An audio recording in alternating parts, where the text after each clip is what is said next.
Sippers, good morning. Good morning.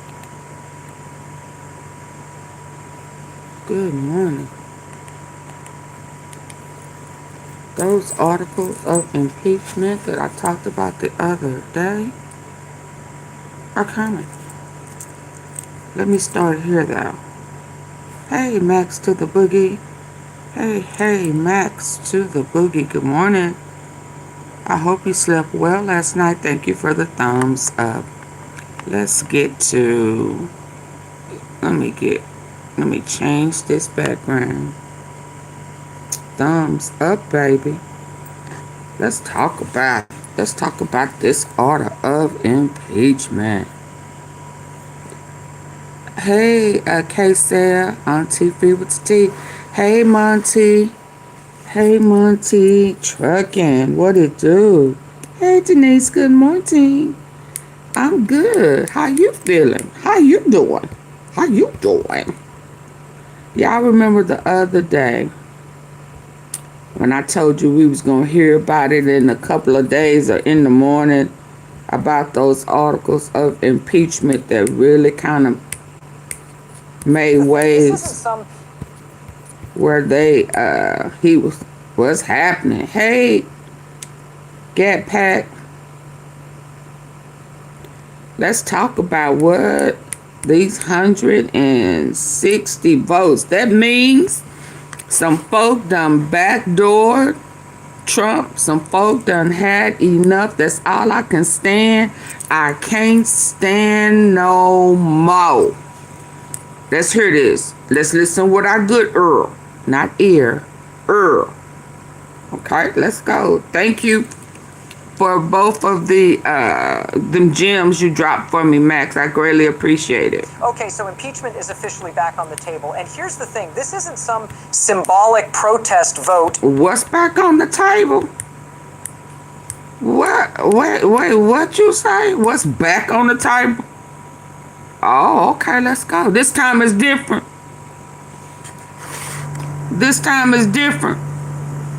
Okay, well, let's hear this.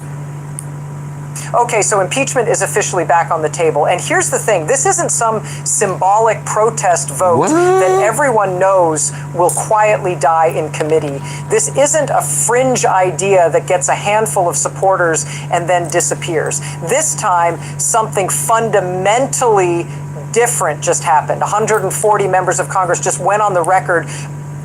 Fundamentally different. So a change. What's this song? Oh, man. Change gon' come. Oh, yes, it is. There's a possibility of change gon' come. Oh, okay. Thank you for the Sunday, Denise. Thank you for the Sunday.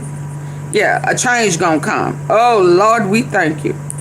It's fundamentally different. Let's go. Something fundamentally different just happened. 140 members of Congress just went on the record voting to move forward with impeaching Donald Trump. Again, let me say that number one more time because it matters. 140 lawmakers. Woohoo! Let's go. A third of the entire House of Representatives saying, yes, we believe the sitting president should be put on trial. And now the Senate is staring at the very real possibility of another impeachment fight, just as the 2026 campaign season is starting to heat up. Before we go any further, let me be completely honest about something.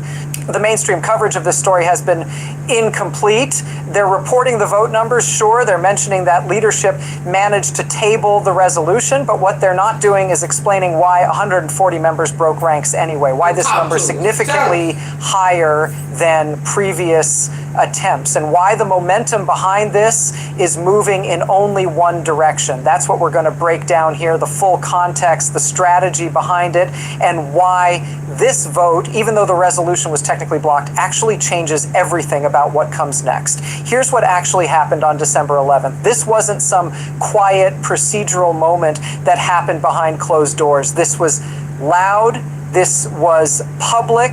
This was deliberate. Democratic Representative Al Green from Texas forced a vote using a procedural mechanism that left House leadership with absolutely no way to quietly bury the issue. The House had to take a public position. Every member had to go on the record. And when the clerk started calling the roll, it went like this: guilty, not guilty, guilty, not guilty, name after name, vote after vote. Leadership scrambled. Democratic leaders actually joined with Republicans to table the resolution to prevent it from immediately advancing. And technically, yes, they succeeded. The resolution didn't pass that day. But here's what you cannot ignore. 140 members voted to advance it anyway. They broke ranks. They defied leadership. They went on the record saying impeachment should happen now, not later, not after the election, now. And that number is massive. This wasn't just the most outspoken progressives making noise. This wasn't AOC and the squad rallying a symbolic handful of votes. This was moderates, members from competitive districts, lawmakers who usually avoid anything remotely controversial because they're worried about re-election. They took the risk anyway, and that tells you something critical about the internal pressure building inside the Democratic caucus right now. Let's talk about Al Green for a moment, because he's at the center of all of this, and he is not backing down. After the vote, Green delivered a floor speech that was nothing short of explosive. He accused Trump of normalizing political violence, not hinting at it, not flirting with dangerous rhetoric, normalizing it. Green said that Trump has created an environment where threatening lawmakers, where suggesting that members of Congress could be harmed or even killed for their political positions is becoming acceptable. And then he did something even more dramatic. He announced what he called a countdown to impeachment. He promised to file additional articles before the Christmas break. His reasoning was blunt. Congress cannot allow a president to make violence against lawmakers feel justified. That's not rhetorical flourish. That's a sitting member of Congress accusing the president of actively endangering the legislative branch. And again, 140 members agreed with him enough to vote for impeachment. Now, this vote didn't come out of nowhere. Al Green has been pushing toward this moment since earlier this year. This is his third attempt. The first time he focused on abuse of presidential power, arguing that Trump was using the office to punish political enemies and weaken institutions designed to check executive authority. That attempt barely made a ripple. Democratic leadership wasn't interested. Too many members remembered Trump's first impeachment and how it failed to remove him while energizing his base. Then came the second attempt. This time, Green focused on foreign policy, accusing Trump of making unilateral military commitments without congressional approval, essentially usurping Congress's constitutional power to declare war. Again, the argument was constitutionally serious. And again, it didn't gain traction, but something changed over the summer and fall. Trump's rhetoric escalated, not subtly, dramatically. He started openly talking about jailing political opponents. He framed lawmakers who opposed him as enemies, traitors, like threats to disempower, and the language started carrying an unmistakable undertone. These people deserve punishment. Here's where this gets darker, because this wasn't happening in a vacuum. Capitol Police documented a surge in threats against members of Congress, not just angry emails or social media rants, credible threats that required increased security. Some lawmakers need detective details, offices were warned, families were warned, and these threats consistently followed Trump speeches, Trump posts, Trump statements where he described political opponents in language historically associated with violence. That's when Green shifted his entire strategy. Political violence became the centerpiece of his impeachment case. In a series of floor speeches in late November and early December, Green laid out what experts call stochastic terrorism. It's a term that sounds academic, but the concept is straightforward. A leader doesn't have to directly order violence. They just have to use language that makes violence feel justified to supporters who are already primed to act.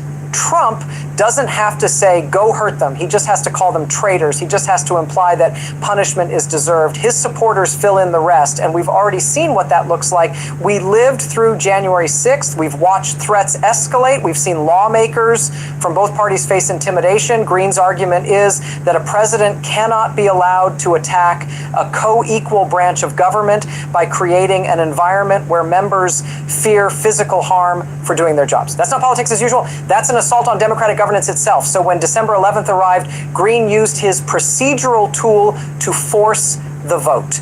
Leadership tried to shut it down. They argued it was too risky, too divisive, too premature, but 140 members said no, and that number changed everything, because this wasn't just the progressive wing anymore. Moderates voted for it, members from swing districts voted for it.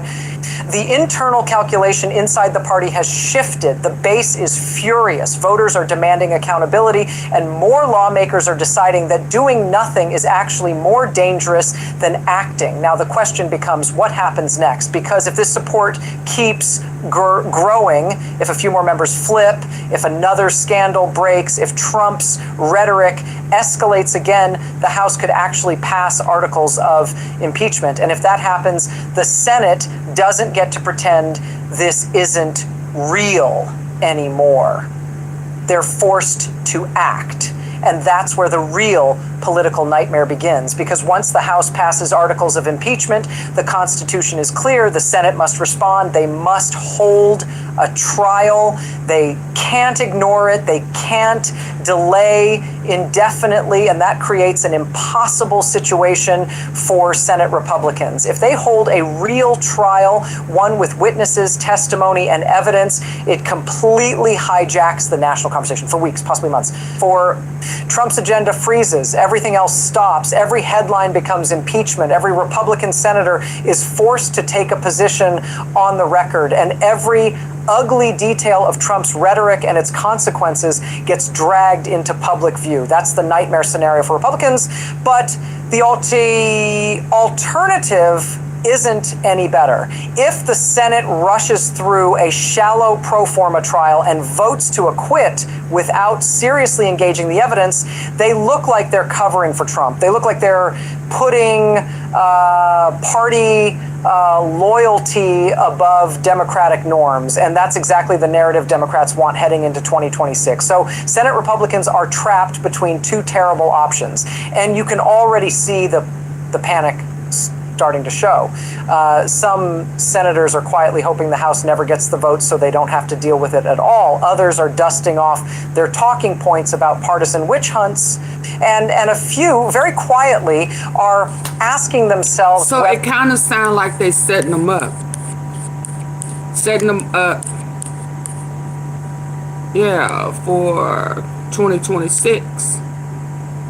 Yeah, either you're going to piss on Trump and vote to hold your position, because these red... Hey, Room Shaker. Hey, Denise. Hey, everybody. I was in the kitchen. Hey. So that means that everybody, the people that they, either they going to lose with the red states that has turned blue. Yeah. So they not solid. So either they gonna turn on the people who they are supposed to be working for, now that these states are turning from red to blue. I guess they kind of purple. Yeah, or you going to turn on Trump. And with 140 lawmakers, that already means that some of the GOP... I was going to try to go there. You down with other people's property, but I couldn't make it pop. That just means that GOP is turning on Trump. Let's listen. It sounds like a setup in there. It's like they are sandwiching their asses in. You finna piss or get off the pot. That's it. Let's go. This has to imply that punishment is deserved. His supporters fill in the rest, and we've already seen what that looks like. We lived through January 6th. We've watched threats escalate. We've seen lawmakers from both parties face intimidation. Green's argument is that a president cannot be allowed to attack a co-equal branch of government by creating an environment where members fear physical harm for doing their jobs. That's not politics as usual. That's an assault on democratic governance itself. So when December 11th arrived, Green used his procedural tool to force the vote. Leadership tried to shut it down. They argued it was too risky, too divisive, too premature, but 140 members said no, and that number changed everything, because this wasn't just the progressive wing anymore. Moderates voted for it, members from swing districts voted for it. The internal calculation inside the party has shifted. The base is furious. Voters are demanding accountability, and more lawmakers are deciding that doing nothing is actually more dangerous than acting. Now, the question becomes, what happens next? Because if this support keeps growing, if a few more members flip, if another scandal breaks, if Trump's rhetoric escalates again, the House could actually pass articles of impeachment. And if that happens, the Senate doesn't get to pretend this isn't real anymore.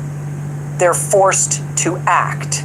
And that's where the real political nightmare begins, because once the House passes articles of impeachment, the Constitution is clear. The Senate must respond. They must hold a trial. They can't ignore it. They can't delay indefinitely, and that creates an impossible situation for Senate Republicans. If they hold a real trial, one with witnesses, testimony, and evidence, it completely hijacks the national conversation for weeks, possibly months. For Trump's agenda freezes, everything else stops, every headline becomes impeachment, every Republican senator is forced to take a position on the record, and every ugly detail of Trump. Okay, y'all, let me pause. So let me do this right, because room shaker, well, it don't say room shaker. It says HLIP room shaker. There you go. She is the Mo 3 sectors, you know, depending on what day of the week and who done made her mad. She'll claim that she Mo 3 sector, and then she'll say she not Mo 3 sector. She Mo 3 sector. Yeah, I'm an OG. Yeah, and I'm going to say she Mo 3 sector. But shout out to Room Shaker. She is Mo 3 sector. Y'all know I pay homage when they come over and visit me over here in the AunTeaFee Palace. So shout out to her, and I appreciate her, you know, doing something a little different. So shout out to Room Shaker. Now, if you ain't, you know, she can go. You can go check her out if you choose to. You know, she tough, kind of like we know my Max to the Boogie Woogie is.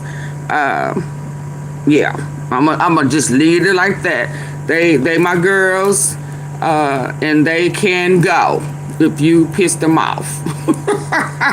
Just like Laquita, you know. But anyway, shout out to her. Shout out to everybody that I have missed.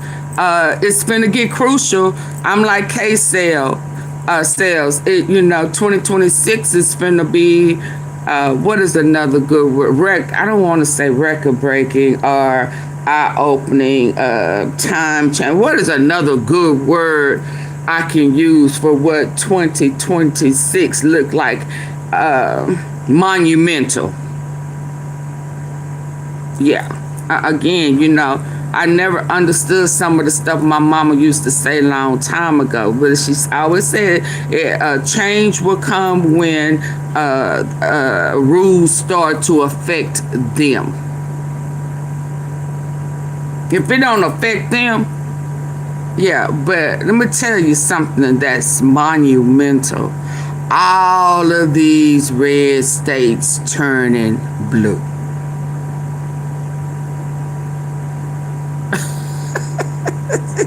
So these people come over here and think they want to rumble with the bee, and they be like, a Democrat say this, Democrat. Okay, so what are you going to say now that your red state is turning blue? Huh? Now what you going to say? What about Biden? What about Obama? What about the people who was there before? Yeah. But what about you going from red to blue? What you gonna do? You gonna leave and go to another country cause red now has merged over to blue? That's just how bad of a job. So to say he's the best thing ever, he's better than I've ever seen in all my life, mean you lying. That mean you drinking that Kool-Aid. I'm telling you, that too much sugar will kill you. And it's poison too. Yeah. That's what's making it monumental. That's what's gonna make these people, when the lawmakers go in there to vote and say, okay, yeah, we got a whole trial. We're gonna have to put his ass on the stand. We're gonna have, and then on top of that, they messed around and fooled with Michael Wolff. Melania, I forgot that she was an immigrant. She forgot that she was a hoe and a hooker. She forgot. She done got lost in the red sauce and forgot her damn past. She went from hooker, groomed, hooker hoe to first lady. And hell, she ain't even happy in that position. And now they talking about her son is really her stepson. I came with these people, but they said, hell, that ain't even hers.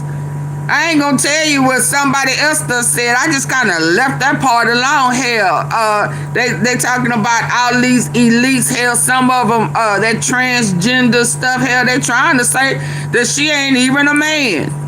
That she kind of like that Brigitte Macron, but I don't know. I'm just saying. So now they saying Paul ain't my Paul. Boy, I tell you, you can always go to the color purple and pull one out, can't you? Paul ain't my Paul. Yeah, no, Grandpa ain't my Grandpa. Grandpa my Paul.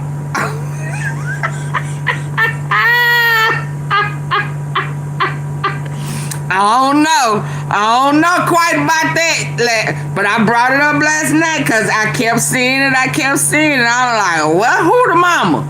You the mama? You the mama? Sister? Is sister mama? He not the pappy. No, boss. I'm the pappy. No. No, I'm the pappy.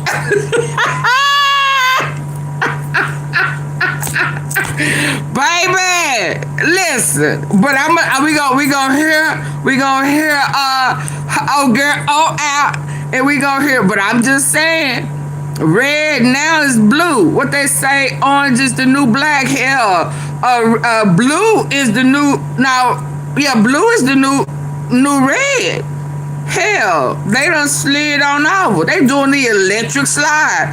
To the left, to the left, to the left, to the left. Now kick, now kick, now kick, now kick.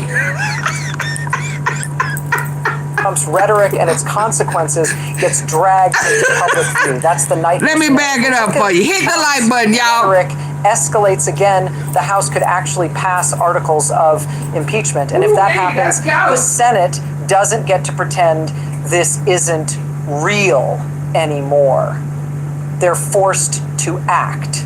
And that's where the real political nightmare begins. Because once the House passes articles of impeachment, the Constitution is clear. The Senate must respond. They must hold a trial. They can't ignore it. They can't delay indefinitely, and that creates an impossible situation for Senate Republicans. If they hold a real trial, one with witnesses, testimony, and evidence, it completely hijacks the national conversation for weeks, possibly months. For Trump's agenda freezes, everything else stops, every headline becomes impeachment, every Republican senator is forced to take a position on the record, and every ugly detail of Trump's rhetoric and its consequences gets dragged into public view. That's the nightmare scenario for Republicans, but The alternative isn't any better. If the Senate rushes through a shallow pro forma trial and votes to acquit without seriously engaging the evidence, they look like they're covering for Trump. They look like they're putting party loyalty above democratic norms, and that's exactly the narrative Democrats want heading into 2026. So Senate Republicans are trapped between two terrible options, and you can already see the panic starting to show. Some senators are quietly hoping the House never gets the vote so they don't have to deal with it at all. Others are dusting off their talking points about partisan witch hunts, and a few, very quietly, are asking themselves whether this might finally be the moment they can break with Trump without being destroyed by his base. Because here's the reality. Most Republican senators don't want to defend Trump's behavior privately. Many are exhausted by it. But they're terrified of what happens if they cross him. We already saw the consequences during Trump's second impeachment. 7 Republican senators voted to convict, and nearly all of them paid a heavy political price. Some retired rather than face Trump-backed primary challengers. Others became targets of relentless harassment. That lesson landed hard. Don't cross Trump. It's not worth it. But politics isn't static. The 2026 midterms are approaching, and senators care about re-election above everything else. If public opinion starts to shift, if independents begin viewing Trump as a genuine threat rather than just a controversial figure, the calculation changes. Suddenly protecting Trump could cost seats. That's the gamble Democrats are making. They're betting that impeachment hearings focused on political violence and threats against lawmakers will resonate with voters who are tired of chaos. They're betting that forcing Republicans to vote on the record will expose fractures inside the party, and they're betting that enough voters will see this not as partisan revenge, but as accountability. And this impeachment push isn't happening in isolation. It's unfolding at the exact same time as multiple other scandals, allegations around the Epstein files, accusations of corruption, claims of the Justice Department, stonewalling investigations. Each story alone might not move the needle, but together they create a pattern of an administration that believes it's untouchable. And that's the narrative Democrats are building. Trump and his inner circle are corrupt. They're above the law. They're willing to bend or break norms to protect themselves, and Congress has a duty to intervene. Al Green has been explicit about this. He's framed impeachment not as a single act, but as part of a broader fight over accountability. He's arguing that if Congress fails to act now, it sends a message that future presidents can do the same or worse without consequences. And that argument is gaining traction because avoiding controversy hasn't stabilized anything. Trump hasn't moderated, the threats haven't slowed, the scandals haven't stopped, doing nothing hasn't lowered the temperature. If anything, it's allowed things to escalate. So now the collision course is set.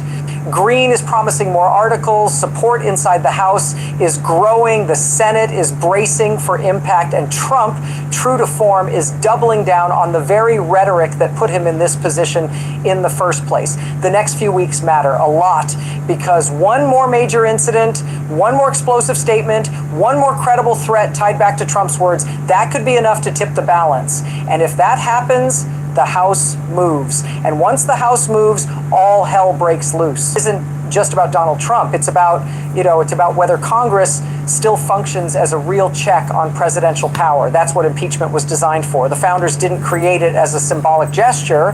They created it as an emergency break, something Congress could pull when a president threatened the constitutional order, and that's the question Al Green is forcing law. And he is out of order. He's been out of order because he thought his red states was going to hold him and carry him, and they did until they couldn't no more, until he lost his mind. Y'all, it's 330 people in here. I got only 21 likes. I need for you to double tap the face of your phone if that's what you're listening in on. Double tap. It's free. It's not going to cost you anything. It's just saying thank you for staying on top of what's going on and bringing it to us. If you're on your computer, if you're at work and you're on your computer, it's 3 dots at the top right. Hit them 3 dots and it'll take you to the like button. Now it's 4:05. Y'all, come on, get the likes up. I'm going to back it up a little bit. But come on, support AunTeaFee by hitting the likes. Just say thank you. Thank you, AunTeaFee. Come on. Things to escalate. So now the collision course is set. Green is promising more articles. Support inside the House is growing. The Senate is bracing for impact. And Trump, true to form, is doubling down on the very rhetoric that put him in this position in the first place. The next few weeks matter a lot because one more major incident, one more explosive statement, one more credible threat tied back to Trump's words, that could be enough to tip the balance. And if that happens, the House moves. And once the House moves, all hell breaks loose. It isn't just about Donald Trump. It's about, it's about whether Congress still functions as a real check on presidential power. That's what impeachment was designed for. The founders didn't create it as a symbolic gesture. They created it as an emergency brake, something Congress could pull when a... Did they hit them with him or with them not going against the judge's orders, disregarding, being in contempt? Hell, that needs to be the one that take his ass on over. Helen, hey, thank God it's about time they stop being cowards. Yep, I think they red to blue. Kind of scared them. I kind of said, oh Lord. Now they calling on the Lord. Oh Lord, oh Lord. What's going on right in front of our face? Absolutely. Absolutely. We know now that a lot of y'all dirty asses been playing with kids. Hey Janet. Yeah, we shifting gears. I told y'all before, it's not about left or right. It's not about black or white.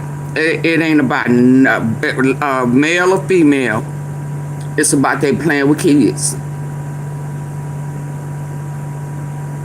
It's about them being the organized crime. I thought it was law and order. But y'all breaking the law and not expecting order right in our face. This is what happens when you put a convicted criminal of SA crimes in position of power. You know it's going to be corrupt. And now he's pardoning as many people as possible that he can that was convicted in his organized crime family that was convicted and imprisoned by Biden. Now I don't know. Trump let Diddy get. I don't know Diddy. Yeah, I don't know about Diddy getting no pardon. Hell, he was arrested up under him. I mean, not arrested, but convicted. Yeah, he could have pardoned him before the trial was over, but he didn't. Yeah, I better stay woke. A president threatened the constitutional order, and that's the question Al Green is forcing lawmakers to confront. Does Congress still have that courage, or has the presidency grown so powerful, so insulated by party loyalty that nothing can stop it anymore? Trump has tested the limits of executive power in ways few presidents ever have. He's pushed norms, he's ignored traditions, he's attacked institutions that were once untouchable, and time after time, he's survived because Republicans closed ranks and Democrats hesitated. Green's argument is simple. So these it's showing that these 2024 election key swing states are now blue. Is that what you're showing us? Nevada, Arizona, Wisconsin, and Pennsylvania.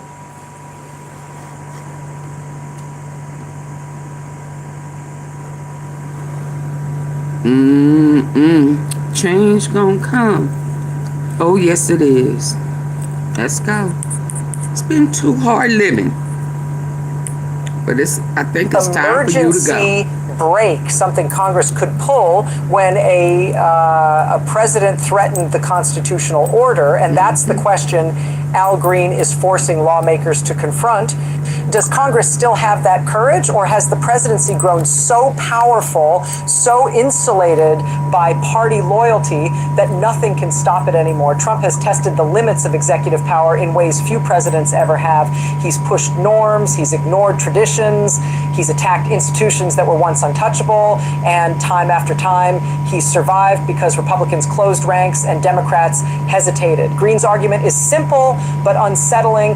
If Congress refuses to act now, if it allows the president to normalize threats against lawmakers to encourage hostility toward a co-equal branch of government, then it's effectively surrendering its own authority. And once that authority is gone, it doesn't come back easily. And this is why the political violence angle is so critical. This isn't an abstract disagreement over policy. This isn't about tax rates or foreign aid. This is about whether it's acceptable for a president to create an atmosphere where elected officials fear for their lives. Green believes Trump has crossed that line, and the evidence isn't hypothetical. Capitol Police have documented a dramatic increase in threats, like offices have been evacuated, security has been upgraded, families have been warned. This is the real world consequence of rhetoric that frames opponents as enemies, as traitors, as people who deserve punishment. And this shouldn't be a partisan issue, but of course, Republicans have been targeted too. Lawmakers who criticize Trump have received death threats. Some required security details. Others changed their routines entirely. But most Republicans refuse to acknowledge the connection. They downplay it. They describe threats as isolated incidents. And that argument collapses under scrutiny when the most powerful person in the country repeatedly uses language that dehumanizes opponents and suggests they deserve consequences. It shapes behavior. Trump knows that. He's not careless with his words. He's strategic. That's why Green calls this impeachable.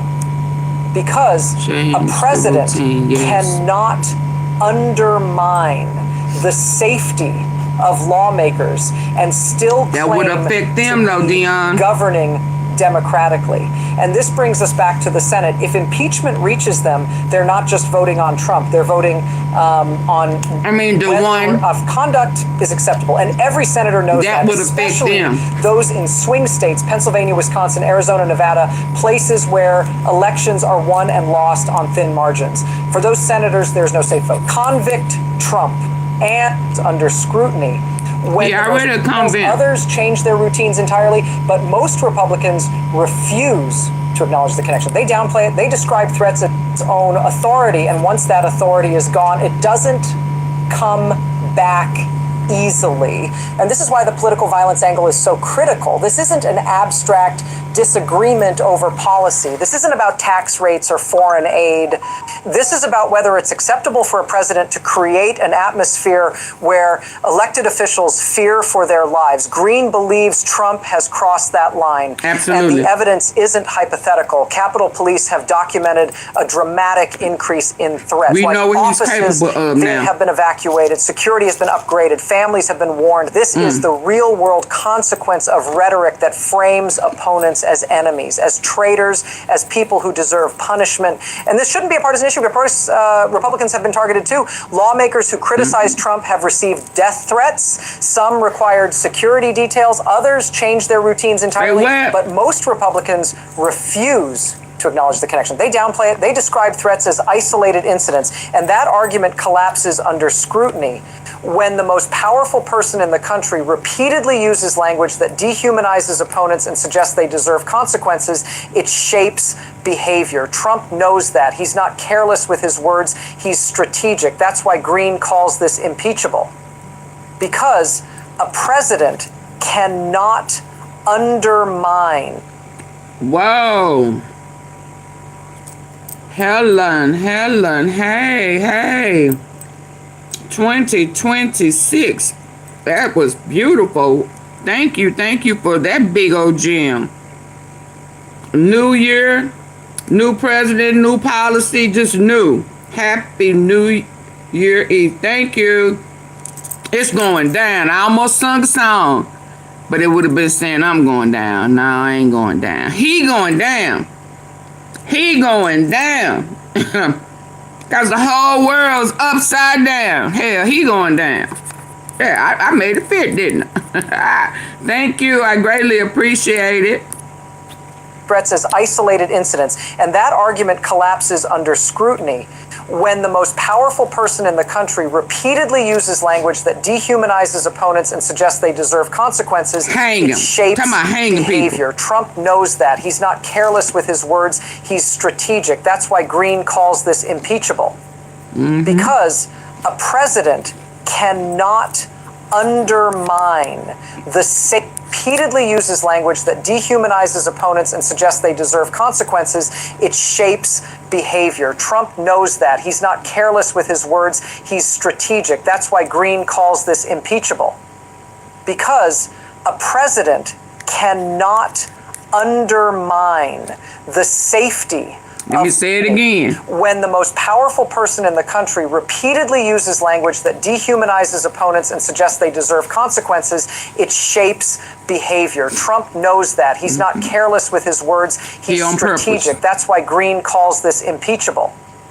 Because a president cannot undermine the safety of lawmakers and still claim to be governing democratically. Absolutely. And this brings us back to the Senate. If impeachment reaches them, they're not just voting on Trump, they're voting on whether conduct is acceptable. And every senator knows that, especially those in swing states, Pennsylvania, Wisconsin, Arizona, Nevada, places where elections are won and lost on thin margins.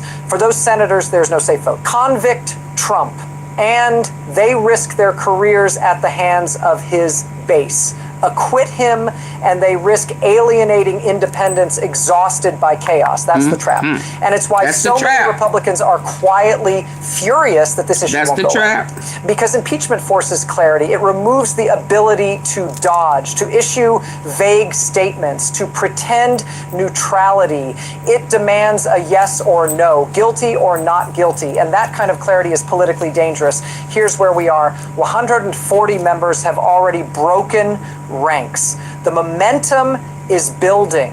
The Senate is preparing for something it desperately doesn't want to face. And Al Green isn't stopping. He's promised more articles. He's made this personal. He's framed it as a fight, not just over Trump, but over the future of congressional authority itself. The question now isn't whether impeachment will be attempted again. The question is whether it succeeds. And that answer may come sooner than anyone expected. Ooh-wee. Ooh-wee, ooh-wee. Hold on, what I got? Y'all, come on. 62 likes. Y'all get the likes up. Y'all know I'm here early, so you know it gotta be kind of good for me to be here.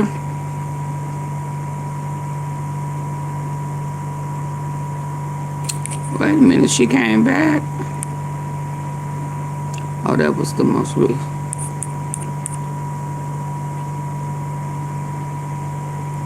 Let me hear this one. Let me hear what you guys say. President Trump impeached for abuse of power and obstruction of Congress. He becomes just the third U.S. president to be impeached. Eyewitness News reporter Josh Haskell is following the breaking developments from the newsroom. Josh? That's right, Colleen. The House of Representatives has voted to impeach President Trump impeached for abuse of power and obstruction of Congress. He becomes just the third U.S. president to be impeached. Eyewitness News reporter Josh Haskell is following the breaking developments from the newsroom. Josh? That's right, Colleen. The House of Representatives has voted to impeach President Trump, passing both articles, abuse of power and obstructing Congress. Impeachment has unleashed total chaos inside Congress, and what's happening right now is absolutely wild. Trump didn't get removed. Trump is still president, but the impeachment effort has exploded into complete institutional breakdown. There's open warfare inside the House. There's floor disruptions. There's walkouts. There's visible splits between members who want Trump gone and leaders who are terrified of pulling the trigger. Representative Al Green just forced an impeachment vote, and 140 members voted to advance it. 140 members said, yes, we want to move forward with impeachment proceedings. That's basically a third of the House. That's a substantial block. And that's way up from 79 members who voted for impeachment earlier in the year. Support doubled. Support grew massively. And now Congress is in complete chaos. Democratic leadership tried to kill impeachment. growing legs. Democratic leaders voted to table the resolution. Democratic leaders joined with Republicans to stop impeachment. And that caused Democratic members to turn on each other. Members who wanted impeachment are furious at leadership. They're publicly fighting, they're split, and it gets worse. During Trump's speech to Congress, Democrats walked out. By the end of the speech, roughly a third of Democratic seats were empty, and Al Green was physically removed from the chamber for heckling Trump. This is chaos, pure chaos. But real quick, before we get into this, let's be honest, you can't really trust mainstream media anymore. That's why we built John Brown Show, to bring you real stories, real context, and no corporate spin. If you want to stay ahead of the headlines, be part of the community that actually cares about the truth. And seriously, check right now if you're actually subscribed to this channel, because you might think you are but aren't. Your subscription actually matters here. All right, let's get into what actually happened. December 2025. Representative Al Green brought new impeachment articles against Trump. He kept his word. And these weren't minor accusations. He kept Green his word. accused Trump of abusing presidential power by calling for the execution of Democratic lawmakers. Let me repeat that. Green said Trump posted that 6 Democrats who urged troops to refuse illegal orders were engaged in seditious behavior punishable by death. Green said Trump was calling for the death of Democratic members of Congress. Green said Trump was inciting violence against fellow lawmakers. Absolutely. And there was a second article. The second article accused Trump of threatening federal judges. Green said Trump is threatening judges who ruled against Trump. Green said Trump is normalizing political violence. Queen. Green said Trump is promoting violence and hatred. Green said if Trump is left in office, he will continue to promote violence, engender hate, undermine democracy, and dissolve our republic. So Green's articles were serious. Green's articles were about Trump calling for executions. Green's articles were about Trump threatening violence. Green's articles were about Trump being a danger to democracy. And so Trump is threatening to do to the lawmakers what he's doing to them boats in Venezuela, just blowing them up, cause he don't like you, or he wants to act like you're a threat to the people when in reality he is. So he just wants to be able to unalive you. And where does that leave us? Where does that leave you? I mean, I know people think that, you for him, you on his same team. Well, when he's in his, he don't know who on them votes. He don't know who gonna be with you or the lawmakers. Hell, he could be with somebody that's mega. He not gonna care when he say go and do whatever you do, make them disappear. Right?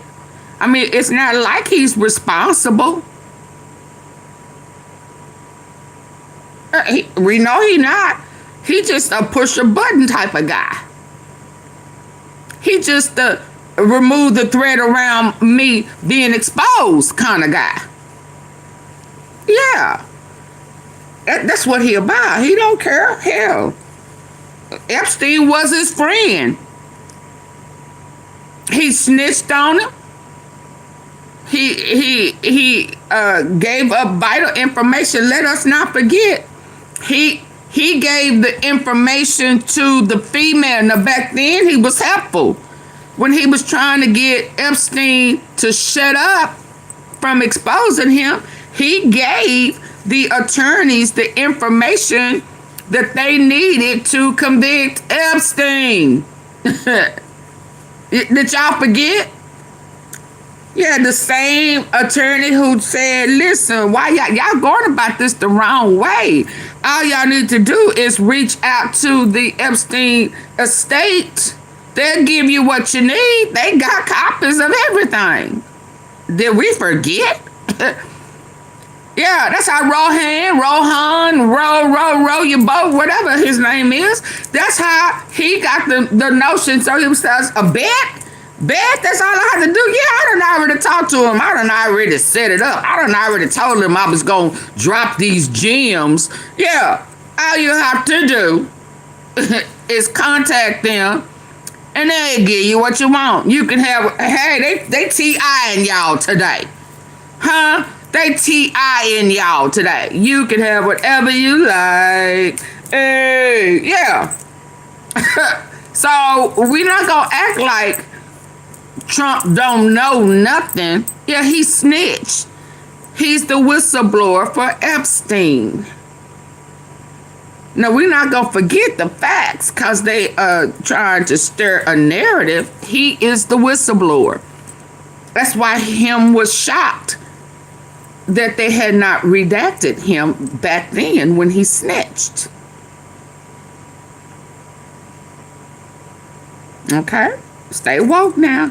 And get my likes up. I done talked for 10 minutes and not a like went up. Now, this tea is good. Now, this tea is good. And for my regular tea sippers, you know, I told y'all that impeachment went through the other night. But it was the holiday weekend. Yeah, it's hot Monday morning. But we've been knowing this, right? Right? He is a threat to the people. Absolutely. He's an enemy of the state. United States. He is pro-Israel. He's already building over there. Yeah, building brothels. And we can think that it's not our kids and loved ones right now. But that's right now. They are on our kids, our loved ones. They moving the immigrants first. And then who you think is next, good people?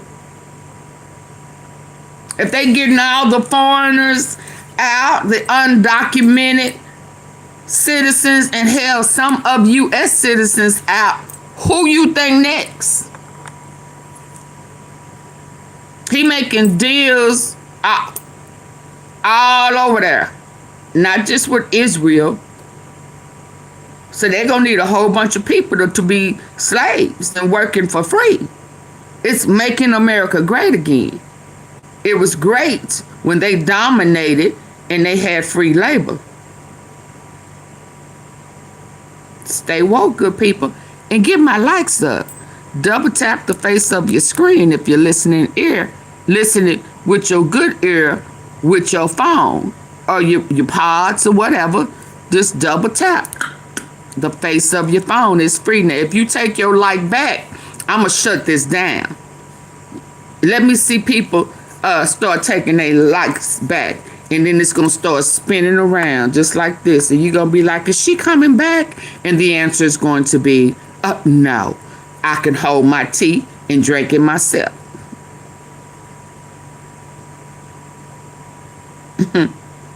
Okay. It's going to go just like this. And then they're going to be in the comments saying, y'all, she told y'all to get the likes up.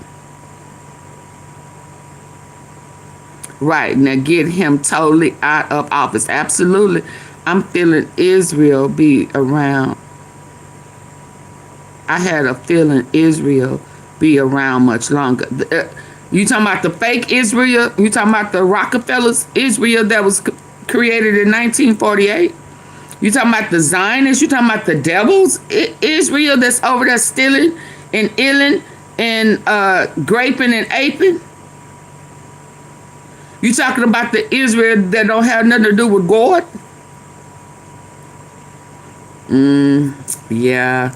They days are numbered. Or they won't be alone. Okay. Y'all, somebody took their like back. I'm twitching my ear. I'm so glad we had this time together. Just to sit around and have a ball. This has been building for decades. Yeah, they have been whitewashing for decades. You understand? They have been whitewashing the truth for decades. The blinders are off now, baby.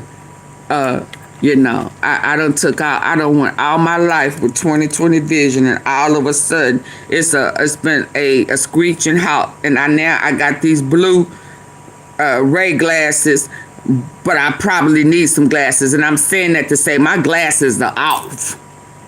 I can see clear. Yeah. No longer am I gonna play dumb to what I know is happening. Absolutely not. Blinders off. Everybody needs to see it for what it is and call it what it is. Yeah. That Israel don't have nothing to do with the Bible, other than it's good against evil. Their plan is to convert Christians into Zionists. That means that they know that the religion to be is Christian. Oh Lord, AunTeaFee, huh? I done said I wasn't supposed to say that.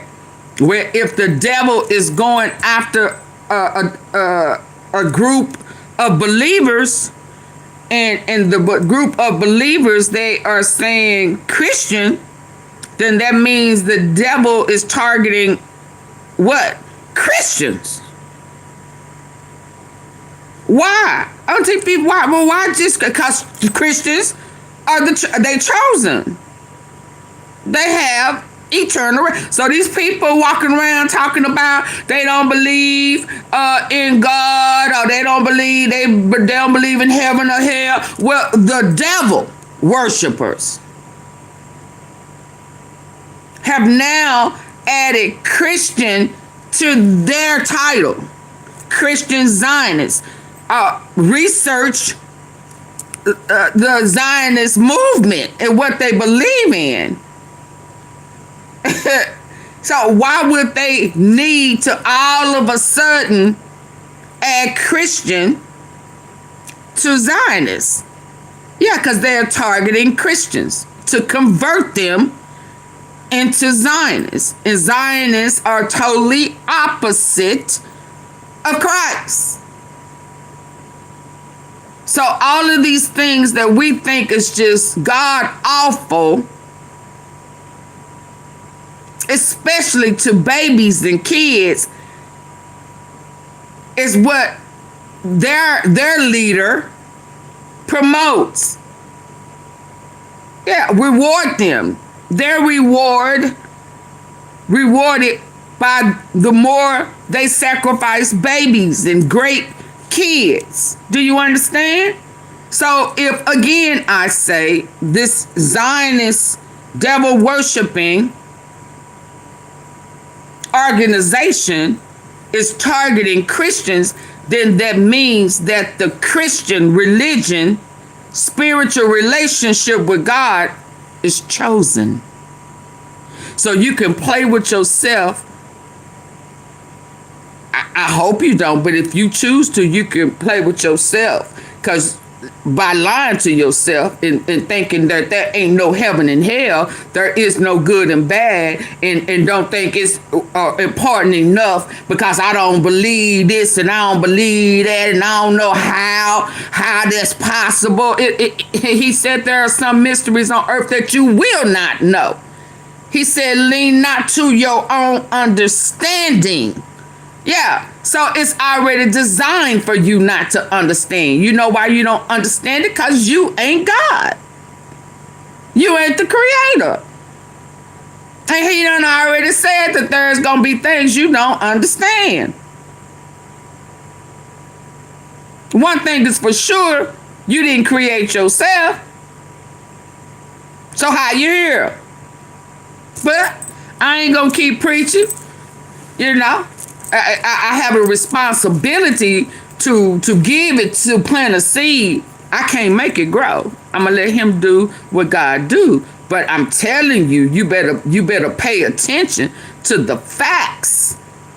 Yeah, Zionists stood alone. All of a sudden, Trump is in office, and all of these people that are charading around like they ministers, all the churches and church member pastors, and they being convicted every time you turn around.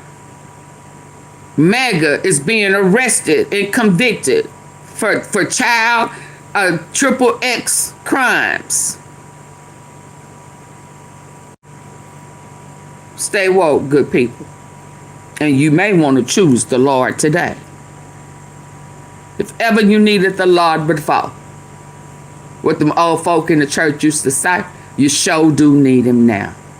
Choose the Lord today. Because tomorrow is not promised. And I'm going to move on. Green forced a vote. Green used parliamentary procedure to force a vote. Articles were about Trump calling for executions. Green's articles were about Trump threatening violence. Green's articles were about Trump being a danger to democracy. And Green forced a vote.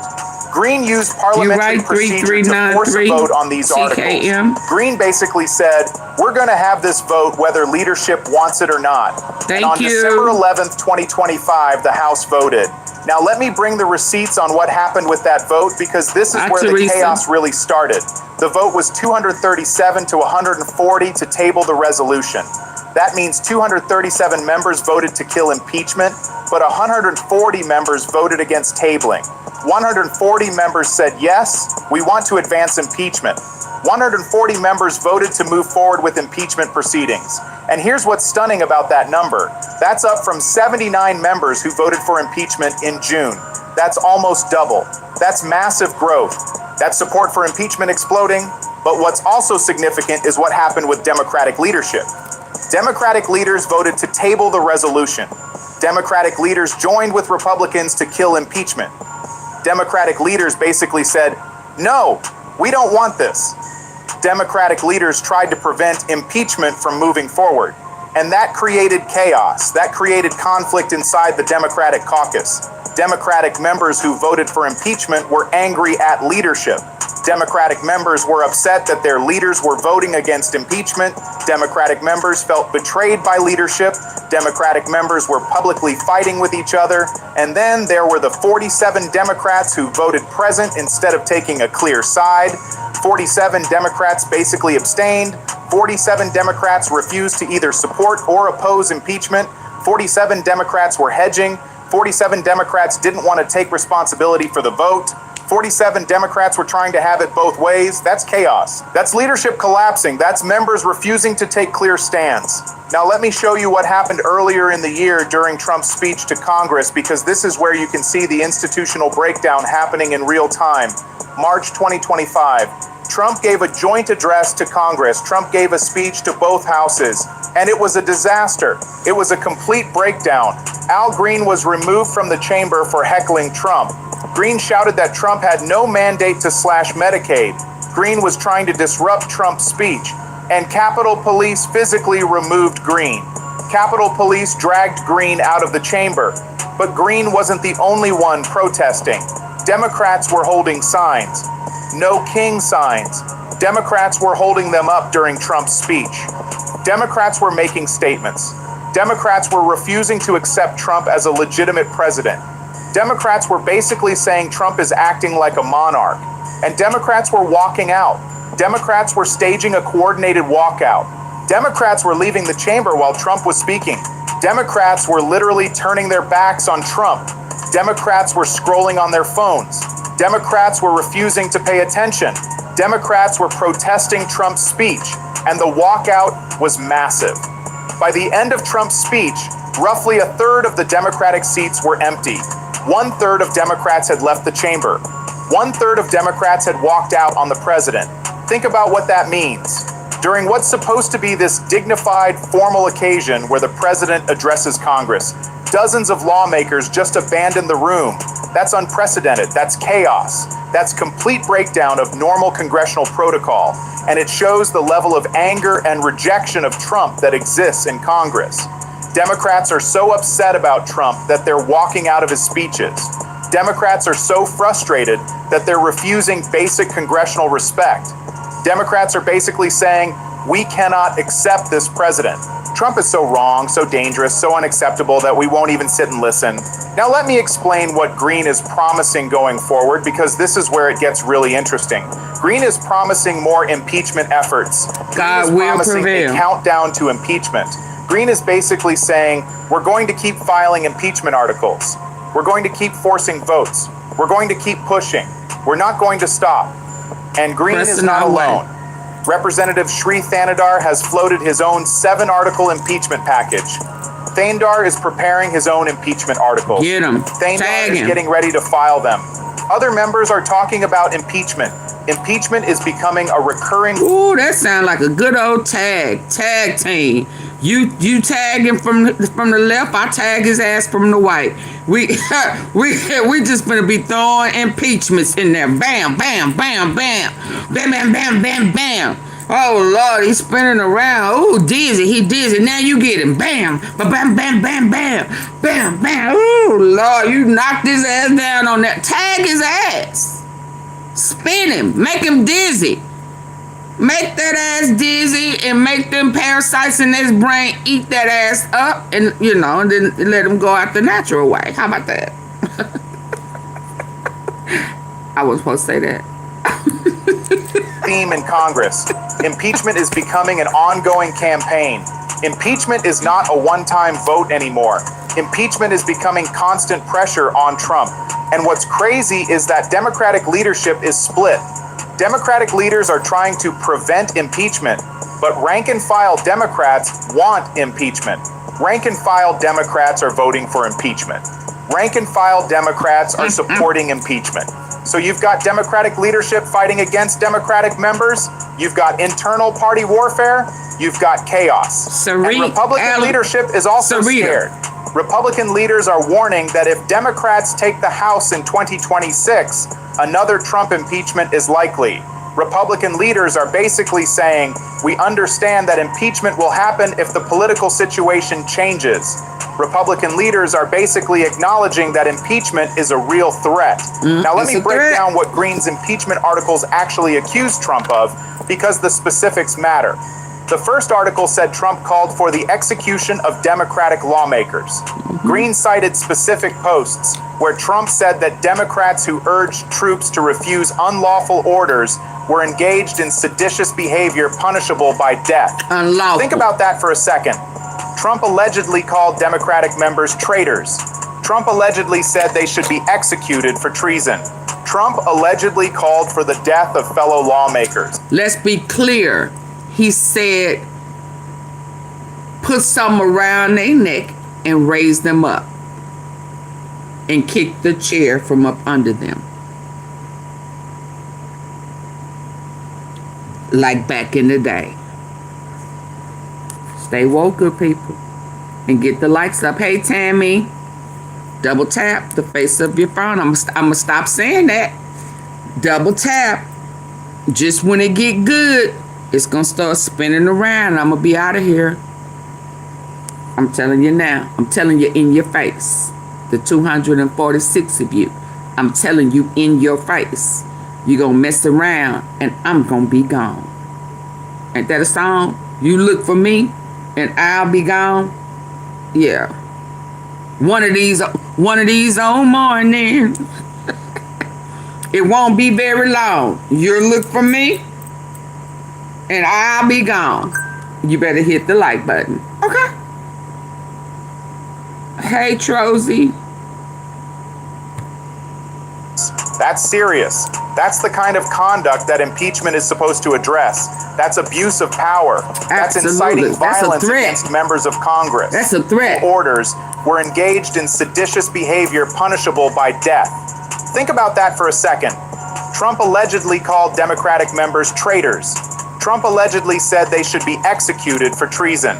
Trump allegedly called for the death of fellow lawmakers. That's serious. That's the kind of conduct that impeachment is supposed to address. That'll get your head brought to you. That's inciting violence against members of Congress. That'll get your head brought to you. The second article accused Trump of threatening federal judges. Green said Trump has made threats against judges who ruled against Trump. Green said Trump has suggested that judges should face consequences. Green said Trump That'll do what, AunTeaFee? That'll get your head brought to you. Yeah. Oh, you don't know what that means? Somebody threatened to put you up on a tree, and that'll get your head. Just telling the wrong person that will get your head brought to you. Yeah. Is attacking judicial independence. Green said Trump is normalizing political violence against judges. And Green's language was serious. Green said Trump will continue to promote violence and gender that will be invidious considered hate a terroristic threat. That will be considered a terroristic threat. To threaten to bring that type of harm to a group of people.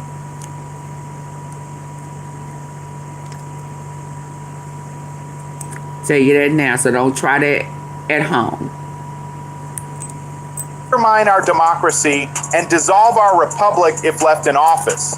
Green was basically saying Trump is a threat to democracy. Green was basically saying Trump will continue to be a threat if not removed. So Green's articles were substantive. Green's articles were detailed. Green's articles were about serious conduct. Absolutely, Green's articles were about Trump being dangerous. I'm telling the truth. Forced a vote. I will leave them if those lights don't go Green up. basically said, we're going to vote And on I'm this coming at a whether time I leadership normally likes it or don't not. come. Oh, Green yeah. forced the House to have this debate and this vote. Now, here's what makes the 140 votes for impeachment so significant. That's up from 79 members who voted for impeachment in June. That's almost double. That's massive growth. That's support for impeachment growing. That's more and more members becoming willing to vote for impeachment. Absolutely. And it shows that impeachment has gone from being a fringe idea to being a real political force. 140 members is a third of the House. That's significant. That's real support. And the trajectory is upward. More members supporting impeachment now than 6 months ago. If that trend continues, if support keeps growing, impeachment could eventually succeed. Now let me show you what happened with the Democratic leadership, because this is where the internal chaos becomes visible. Democratic leaders voted to table the resolution. Democratic leaders joined with Republicans to kill impeachment. Democratic leaders basically said, no, we don't want this. And that created fury among Democratic members who wanted impeachment. Because think about what that means. You have rank and file Democrats who believe Trump should be removed, who believe Trump called for executions, who believe Trump threatened judges, who believe Trump is a danger to democracy, and their own leadership is voting to kill impeachment. Their own leaders are siding with Republicans to stop the effort. That feels like betrayal. That feels like leadership is protecting Trump instead of holding him accountable. And that's creating conflict inside the Democratic caucus. Members are angry at leadership. Members are publicly fighting. Members are split. And then there were the 47 Democrats who voted present. 47 Democrats who basically abstained, who refused to take a clear position, who refused to vote yes or no on impeachment. And that includes some Democratic leaders. Some Democratic leadership voted present. Some Democratic leaders refused to vote yes or no on impeachment. Some Democratic leaders were avoiding taking a position. Think about what that signals. It signals fear. It signals that Democratic leaders are scared of impeachment, scared of the political consequences, scared of what happens if they vote yes, scared of what happens if they vote no. So they're trying to have it both ways, trying to avoid responsibility, trying to hedge. And that's chaos. That's leadership that doesn't know what to do. That's leadership that's paralyzed. Now let me explain what the March speech walkout reveals about the state of Congress, because this wasn't just a few progressives making a statement.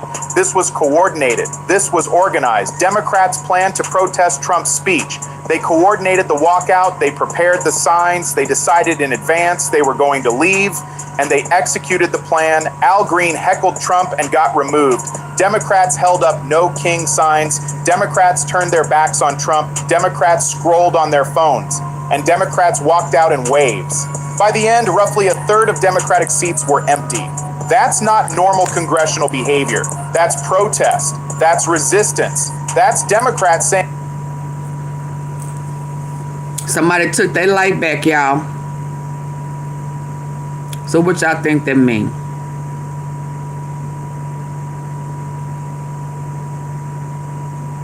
301 of y'all up in here. I'ma pause until y'all double tap the face of y'all screen. Just one tap, two tap. Just like that.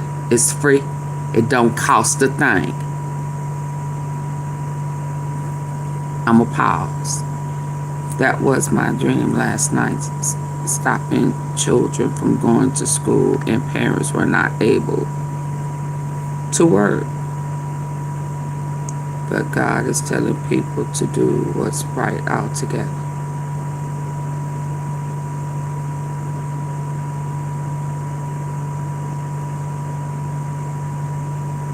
Yeah, people gonna have to get, listen, the one of peace. Hey, y'all, I got more people taking they, y'all get the likes up.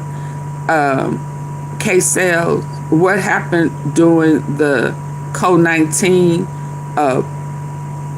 when people was stuck at home and no school, and they're gonna have to homeschool again. You understand?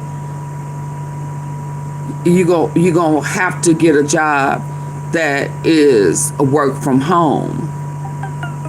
You understand? It's not gonna stop nothing. It has to be more intense than that.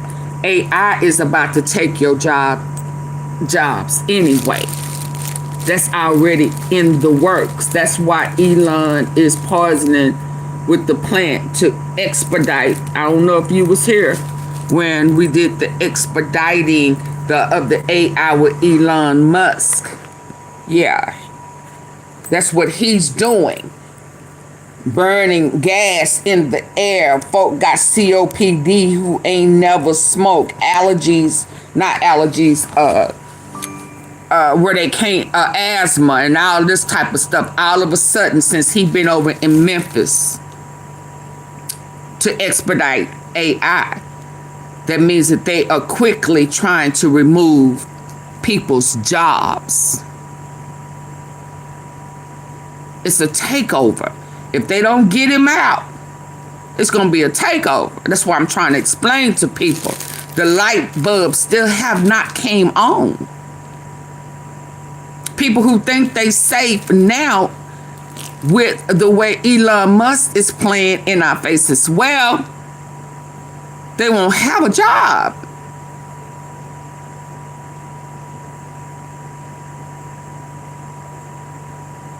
Cut your light on, Caroline. Cut your light on, baby.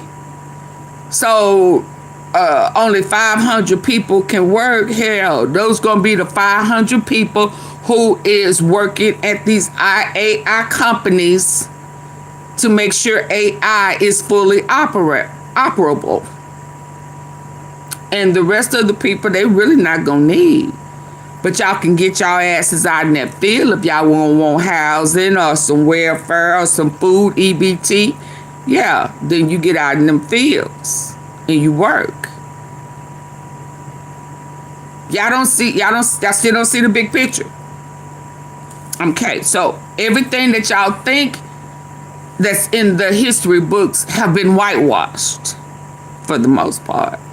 And as far as they concerned, they want to go back to stealing land and free labor.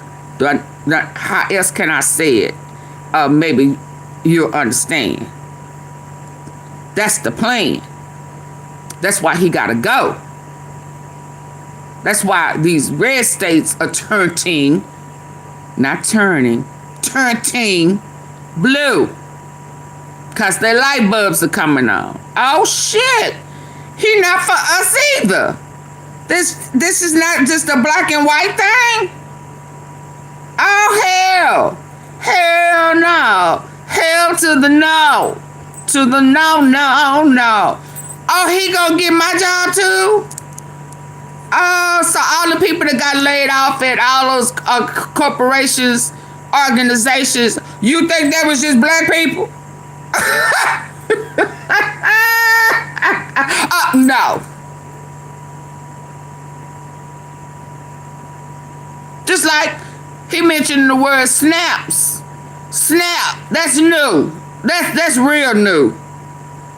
Them older white folk don't know nothing about no SNAP. That ain't what it used to be called. That's why when they was going through that big, beautiful bill, they would mention SNAP. They would mention food stamps. They would mention stuff. I'd be like, that's the same thing. Why are they saying it this way here and then another way? That's confusing. Yeah. So them folk didn't know nothing about no SNAP. That ain't what they been calling it when they getting their entitlement assistance. Hello? So they didn't think the SNAPs was going to affect them. Hello? They didn't know that they food assistance allowance, their allowance was the same as SNAPs. So them old white people, they didn't. Oh well, hell! Now you telling me I gotta get out there and get a job? Well, hell, what am I gonna do? So my entitlement assistance is being cut off. I didn't know that it was going to affect us. Yeah. Yeah. And then you find out that majority of the people on SNAPs were not the darker shades of the 50 Shades of Brown. Yeah. The lighter, brighter, whiter were the majority getting SNAPs, but they didn't know the SNAPs was food stamps. They didn't know that was their food allowance that they were entitled to. Yeah. SNAPs is for welfare. Ours is entitlement. You see how they go? Y'all see how they go? Yeah. Well, why he messing with our entitlement? Oh no, we can't have that. Why? So he turning against us? Oh, my mama used to say a long time ago, things will change when it starts to affect them and theirs. As long as it is affecting blacks, the darker shade of the 50 Shades of Brown, they're okay with it. Yeah. So he playing in everybody's face.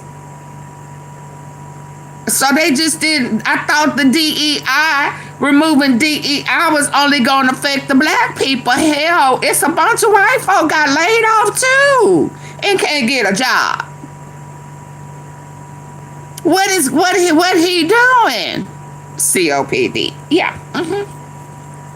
You understand now? Can you see clear now? Yeah. And that's why red states are turning blue. And a few of them are in between. They ain't quite made it there, but they ain't red no more. They purple. And that purple on their way to blue. You understand now? Y'all give me a 1 if you understand. Put a 2 if you don't. I'm trying to make it as clear as I can. Trump say he is stopping food stamps again in 2026. Food stamps, SNAPs, same thing. Light skin, bright skin, white skin. Food stamps and SNAPs are the same. I need for y'all to understand what's going on. Wow, people are over there playing and not paying attention, thinking it ain't affecting them because they got a good job.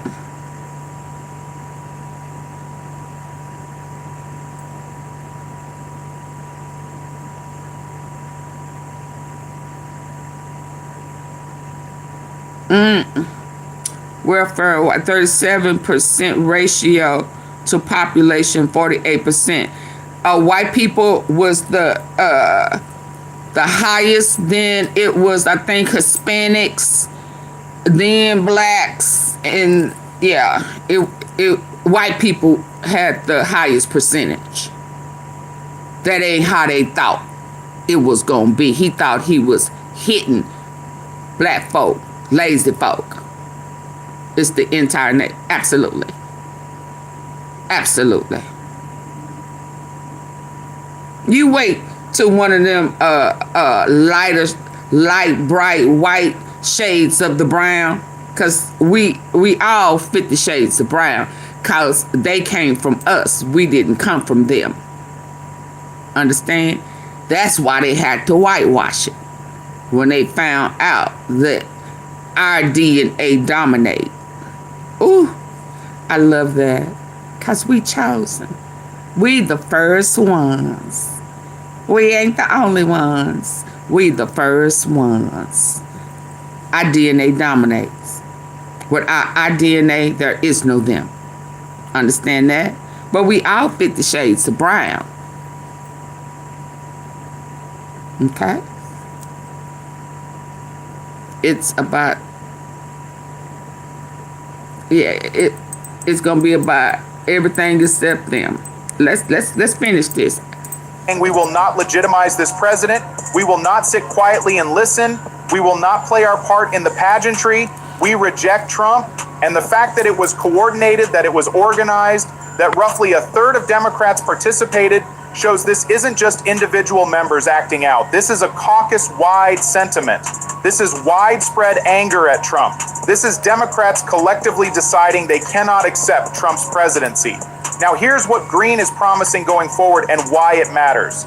Green is promising rolling impeachment efforts. Green is saying he's going to keep filing articles, keep forcing votes, keep creating pressure.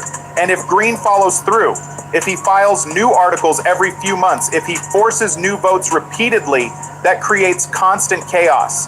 That creates constant disruption. That makes it hard for Congress to function normally. That keeps impeachment in the news. That keeps pressure on Trump constant. And if other members join Green, if Thanadar files his 7-article package, if multiple members are filing articles simultaneously, the chaos multiplies. Tagging that ass. You could have multiple impeachment efforts happening at once, multiple votes being forced, multiple disruptions, constant impeachment pressure. That would be unprecedented. That would create institutional chaos that Congress has never seen before. Now let me show you what Republican leaders are saying, because their warnings are significant. Republican leaders are warning that if Democrats take the House in 2026, another Trump impeachment is likely. Think about what that admission means. Republican leaders are basically saying they understand that impeachment will happen if the political situation changes. They're basically acknowledging that impeachment is a serious threat. They're basically saying that if Democrats get power, they will use it to impeach Trump. That's Republican leaders admitting that impeachment is on the table, that it's a real possibility, that it could happen.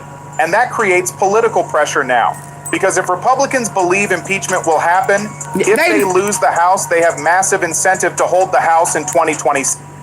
Bannon done already said. Bannon. And he all up in them Epstein files too. Yeah. Playing both sides. Playing Trump against Epstein and Epstein against Trump. Yeah, he got a whole day full of recordings that he waiting for blackmail day. Absolutely. Yeah, that's what he said. He said that if they don't do something quick, we all going to prison. Including him. He's scared. Him scared.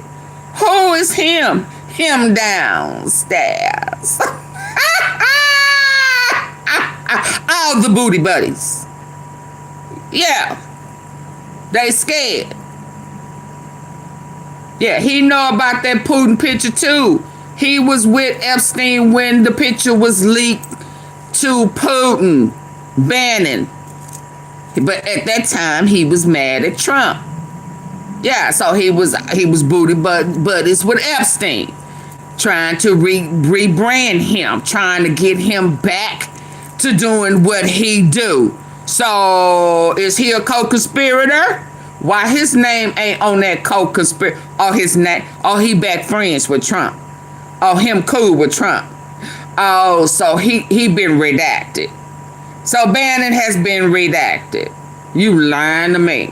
So that email that was leaked by the Epstein estate, where it mentions Bubba and Bannon and Epstein and Eric, what they are producing, what the DOJ is producing, has that same identical email been redacted? Oh, we need to know. Have that page and article been redacted? Baby, because if what they present on that email is redacted, throw the whole damn Epstein file away. All they monkey asses is guilty. Impeach! Impeach! Because I've been trying to tell y'all for a while now that somebody got the copy of that whole damn file. That's why when they try to avoid something, shit gets leaked. Okay? Now, I done came real close into the phone and I'm looking at y'all straight in y'all eyes. Every time that they intentionally try to avoid something that is just, ooh, tingling, juicy, drive them crazy. That would drive us crazy to know. Somehow or another, shit gets leaked on purpose. Hell, I wouldn't be surprised if Epstein ain't being a puppet behind the scenes over in Israel somewhere. Six. They have to prevent Where the money falls the wall. You're right. Because that was another lie. Take control, Trump gets impeached. That's the calculation Republican leaders are making. You're right. Now let's talk about what this means for Trump personally, because Trump is watching all of this unfold. Trump is seeing 140 members vote for impeachment. Trump is seeing Democrats walk out of his speeches. Trump is seeing members get removed from the chamber. Trump is seeing... Can't stop smiling. Shut up. They are. Do your research. They are turning blue. If it wasn't turning blue, why they getting scared? Didn't you just hear them? Where? Can't stop smiling. Stop lying. You may not can't stop smiling, but your ass finna stop lying over here. Okay? And I ain't your fucking girlfriend. So get your monkey ass up out of here. Cause you's a liar. And I don't fool with liars. You better ask my ex. Sis. I don't fuck with liars. Yeah. Don't come over here lying on me, girlfriend. Get your ass up out of here. Anybody else need to go? Us in Congress, and Trump probably hates it because Trump can't control several people had him fired. Trump can't prevent members from voting for impeachment. Trump can't stop Green from filing articles. Trump can't force Democrats to sit through his speeches. Trump doesn't have absolute power over the legislative branch. Congress can vote on impeachment whether Trump likes it or not. And that's a source of real frustration for Trump. Trump is accustomed to controlling situations. Trump is accustomed to having power over people. But Trump can't control Congress. Trump can't force members to vote a certain way. Trump can't prevent impeachment votes. And that's probably driving Trump crazy. Trump is probably watching this and panicking, realizing that he's more vulnerable than he thought, realizing that impeachment is a real threat, realizing that his political situation is more precarious than it appeared. Now, here's what makes the growing support for impeachment so dangerous he's for smart. Trump. He's CIA. Support doubled from June to December. 79 members to 140 members. That's massive growth in just 6 months. If that trajectory continues, if support keeps growing at that rate, you could have 200 plus members supporting impeachment by mid-2026. You could have majority support. You could have enough votes to actually impeach Trump. And if Democrats take the House in 2026, they will have majority support, they will have the votes, and impeachment will happen. That's the trajectory we're on. That's where this is headed. Support is growing, momentum is building, and eventually the political cost of not impeaching Trump could become too high. Eventually, members could be forced to choose, defend Trump or impeach Trump. And more members are choosing impeachment. Now let me explain what the internal Democratic chaos reveals about the state of the party. You have Democratic leadership trying to prevent impeachment. You have rank-and-file Democrats demanding impeachment. You have 47 Democrats voting present and refusing to take a stand. That's a party that's deeply divided on how to respond to Trump. Some Democrats think they should focus on legislative alternatives to impeachment. Some Democrats think impeachment is a distraction. Some Democrats think impeachment won't work because Republicans control the Senate. Some Democrats think impeachment is a waste of time. But other Democrats think impeachment is necessary. Other Democrats think Trump has crossed the line. Other Democrats think Trump calling for executions of Democratic lawmakers is grounds for removal. Other Democrats think Trump is a threat to democracy. Other Democrats think impeachment must happen. And the fact that 140 members are willing to vote for impeachment shows that the second group is substantial. The fact that 140 members are willing to go on record for impeachment shows that there's real support for removing Trump. And that split is creating chaos inside the Democratic Party. Members are fighting with leadership. Leadership is fighting with members. Some leaders are voting present to avoid taking sides. The party is fracturing over impeachment. Now, here's what this means for the 2026 midterms. Because impeachment has become a central political issue. Republicans are scared that if they lose the House, Democrats will impeach Trump. Republicans are worried that impeachment is on the table. Republicans are thinking about how to prevent Democrats from taking the House. And for Democrats, impeachment is dividing the party. Democrats are debating impeachment. Democrats are voting on impeachment. Democrats are fighting about impeachment. Impeachment is creating chaos inside the Democratic caucus. So impeachment is now a major political factor. Impeachment is now something that affects electoral strategy. Impeachment is now something that affects how parties approach the 2026 midterms. Republicans will campaign on preventing impeachment. Democrats will campaign on pursuing impeachment. And voters will decide. Make sure you're subscribed to John Brown Show because we're going to keep tracking this impeachment chaos. We're going to keep... I like you, John Brown. It was my first time over here. I was trying to see how he did all right for me. Hold on. Where my lights at? What time is it? I'm an hour and 36 minutes in. I ain't finna be here long. Hold on. Let me see what I can cut out. That's good tea, baby. Where your tea, baby? What you sipping?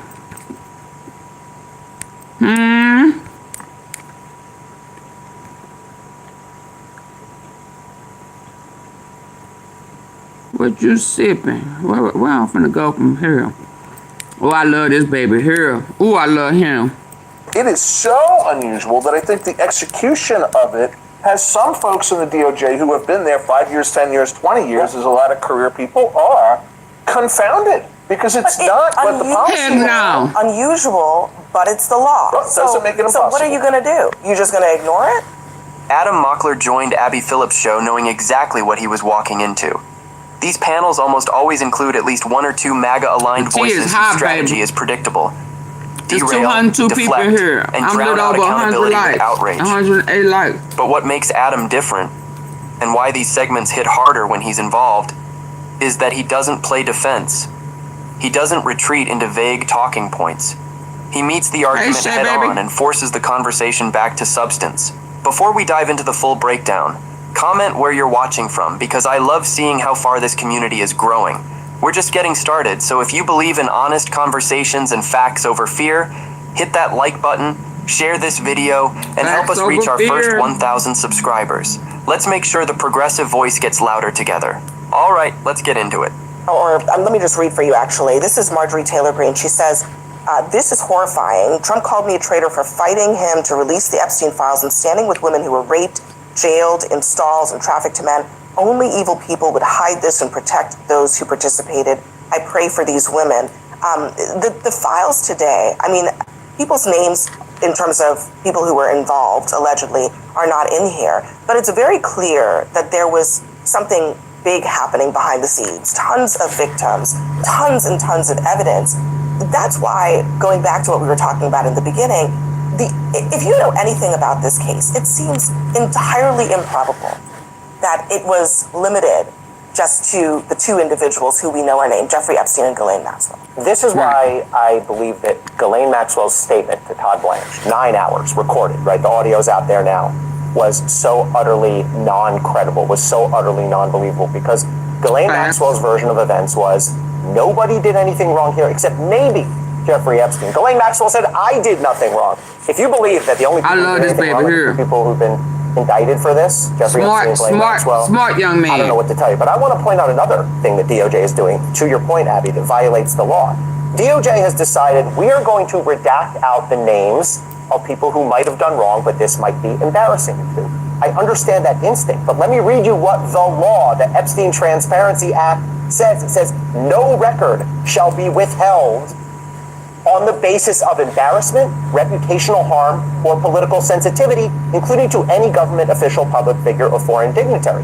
Now, if you don't like that, that's fine, but this is what the law says. And DOJ said, we're going to take out those names anyway. That's astonishing. What's astonishing is that DOJ is just flouting the law. Well, let's put in context for the viewers, though, how unusual that is. Because I think we got a lot of lawyers and former lawyers on this panel.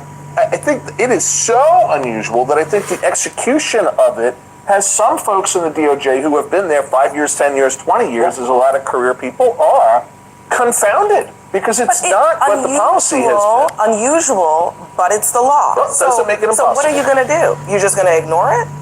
I mean, that's right. I mean, Mark's right that all of this is contrary to what DOJ would ordinarily do. You never dump all of our investigative files. You never name names of people who weren't indicted. But the law that passed 427 to 1 in the House, unanimous in the Senate, that Trump signed, says you have to do it this way. I think there's a lesson here, by the way. I think this law is overbroad. I think this law is leading us into dead ends, is leading us into all sorts of documents that are presented without context, but they have to follow it. Well, that's what I was going to say. Yes. I mean, isn't the remedy for this, I don't know. They don't have a remedy.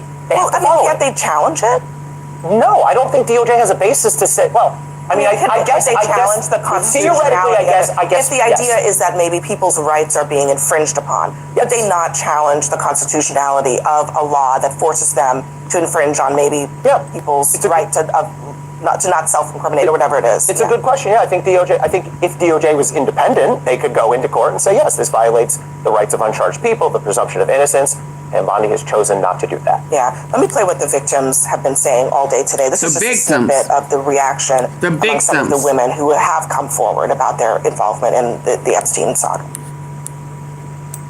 If y'all want to hear what the victims have to say about it, please double tap the face of your screen on your phone.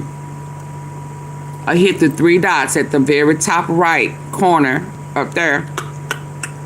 There's 3 dots. It says 1, 2, 3. Hit it. It'll take you to the like button.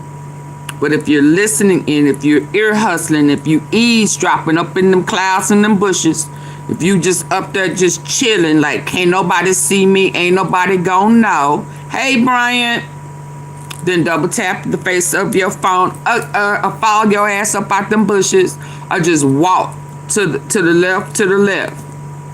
Because if you don't want to show AunTeaFee some love by double tapping the face of your phone, we don't want your ass up in here ear hustling and eavesdropping, getting the tea and the knowledge, and you disrespectful and you rude. So now I'm finna be rude and disrespectful to you. Get your monkey ass up out of here. If you can't show some love, you a visitor, you a guest, and you wipe your funky nasty feet before you bring your ass over here into our palace. Yeah, we royal over here. Yeah, we drink good tea. Yeah, our tea so good it made me jump back. We drink good tea. Hell you mean? Yeah, some of this tea you sipping on today is shit you ain't never heard before, and you sure ain't heard no sound explanation. Yeah, cause my dots connect. They're just not something you throw up out in that air. Ask the T-sippers. My dots connect. Yeah. Now you better double tap the face of the screen or you get your monkey ass up out of here. You 221, 177, keep dropping down. If you don't like the words that are coming out of my mouth, if you don't want to hit the like button or double tap the face of your screen, you let my words piss you the fuck off and get up out of here. How about that?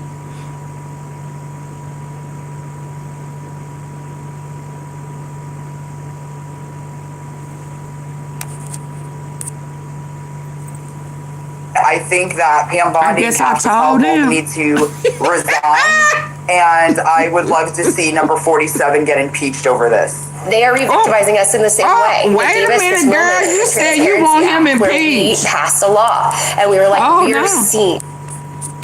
Oh, Lord, while I was over here talking my talk, popping my dick, she said, I want 47 impeached. I think that Pam Bondi and Cash Patel both need to resign, and I would love to see number 47 get impeached over this. They are re-victimizing us in the same way. They gave us this moment in the Transparency Act where we passed a law and we were like, we're seen, we're here, we've arrived. And now to see the carelessness of the way that they're handling, survivors, it's just abhorrent. It's exhausting. I agree. It's hard to hear that. It's hard to watch these women, as she said, be re-victimized. DOJ officials were saying, well, if you have a problem with how we're doing this, you know how to reach me, just call me. Some of them have. Nobody's done anything about their names being in these documents. But Abby, that's the very reason why the sensitivity and the typical policy of the DOJ in conjunction with these investigations is what it is to avoid re-victimizing. But it is not happening. That is the problem. We have photographs of a woman, more than one woman, who were clearly victimized, clearly trafficked. They've been adjudicated to have been victimized and trafficked. Receiving massages and being intimately touched by one of the most influential and consequential political figures in the United States of America, and that's Bill Clinton. Where are the Democrats demanding that there be an investigation? No one is defending Bill Clinton. I'll do it right now. Bill Clinton, if we have not said we don't want Bill Clinton. If his ass done fool with them kids, him, his wife, and his daughter, you ain't been around. Hell, I said Chelsea was in them files too.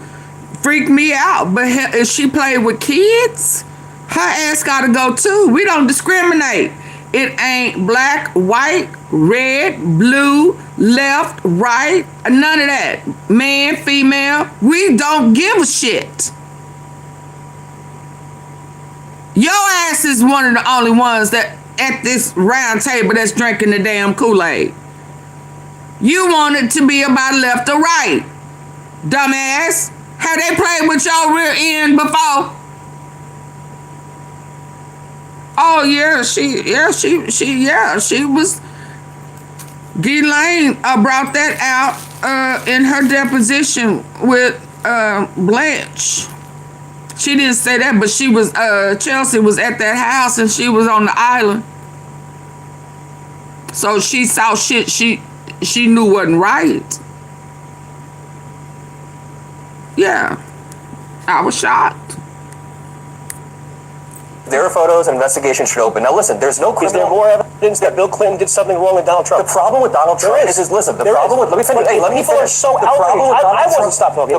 Political figures in the United States of America, and that's Bill Clinton. Where are the Democrats demanding that there be an investigation? No one is defending Bill Clinton. I'll do it right now. Bill Clinton, if there are photos, an investigation should open. Now listen, there's no criminal... Is there more evidence... And let me say before I forget, little boy with the brown and black beard thing, I don't know what that's supposed to... That looks real shitty.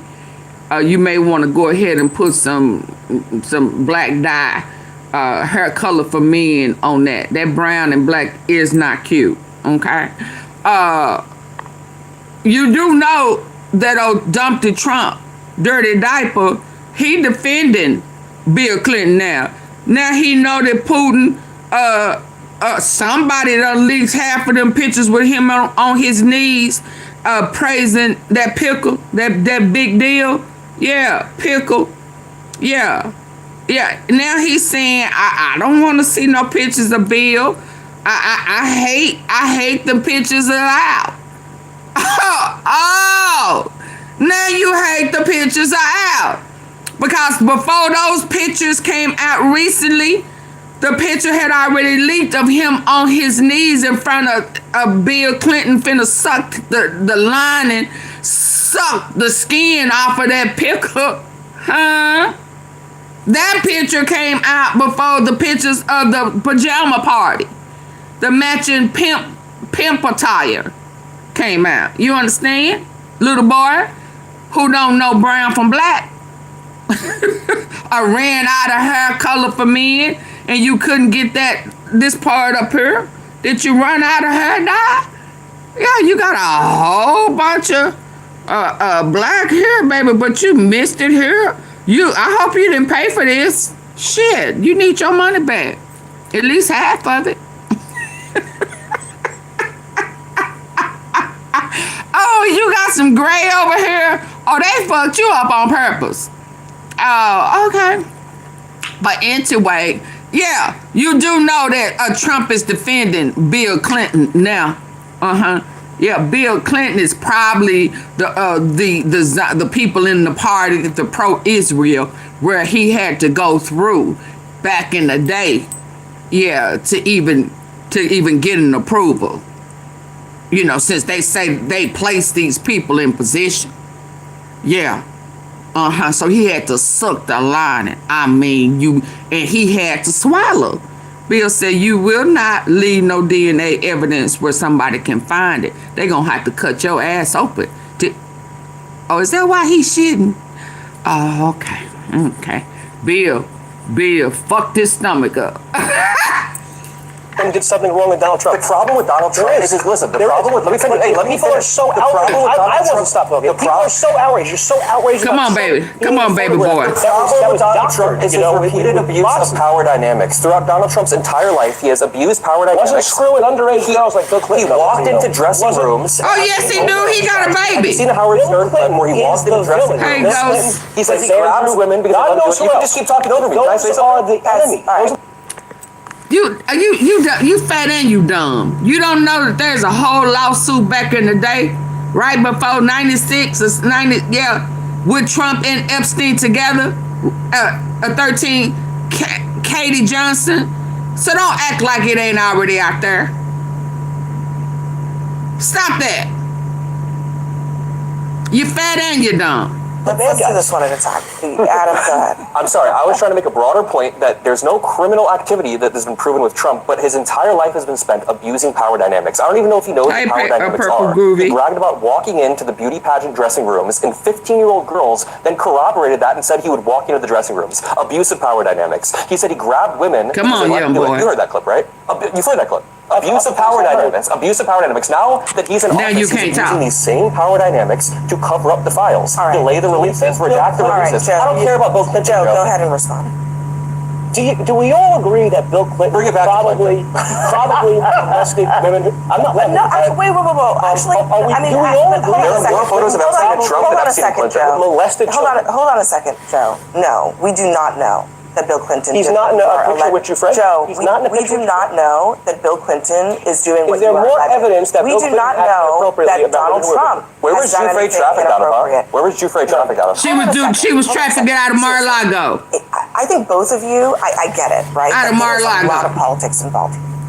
But at the end of the day, more than one lawsuit. Absolutely. We don't know all of them, who they are. The political world is now focused only on two men for competing political reasons.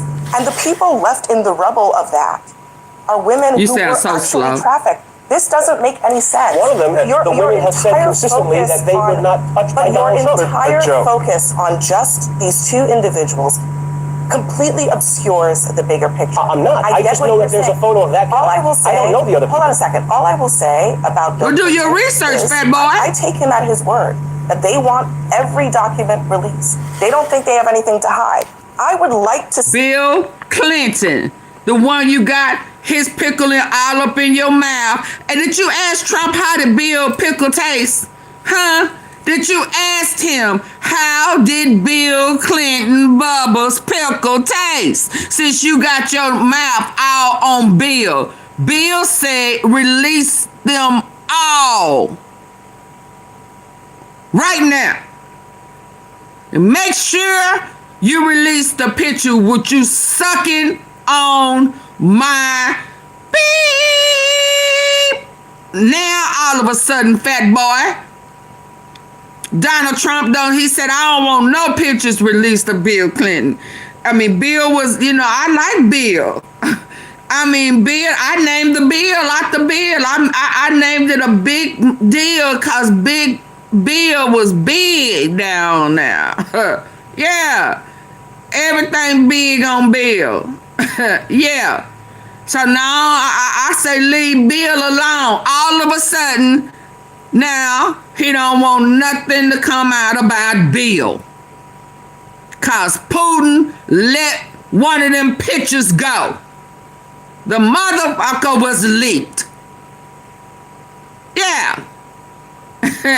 Before you saw them pictures of Clinton in the pool.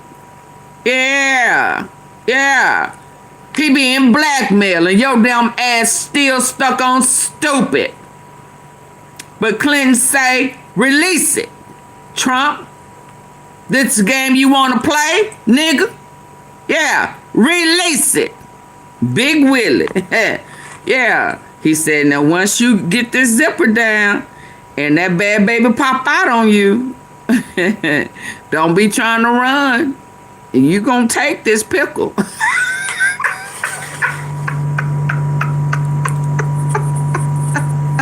And you better swallow. Let's go.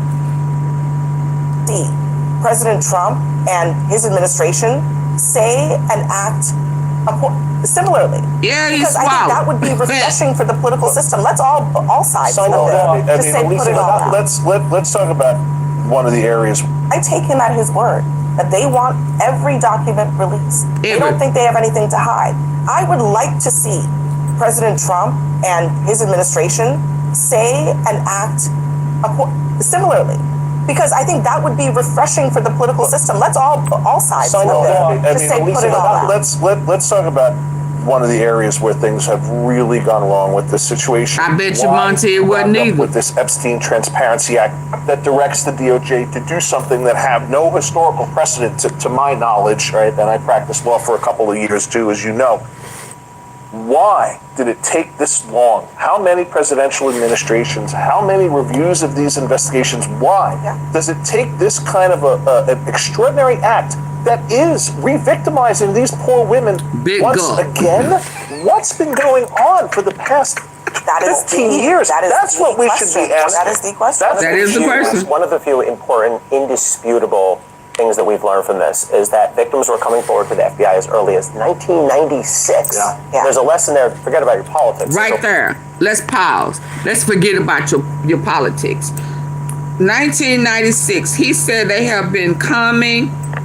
What did you say? They've been coming with evidence. What did you say? I want to get this correct. I want us to hear this with our good ear. And may we not forget, undisputable. This is that victims were coming forward to the FBI as early as Victims was coming to the FBI, right, as far back as 1996, almost 1999. Don't you want to go? Hold on.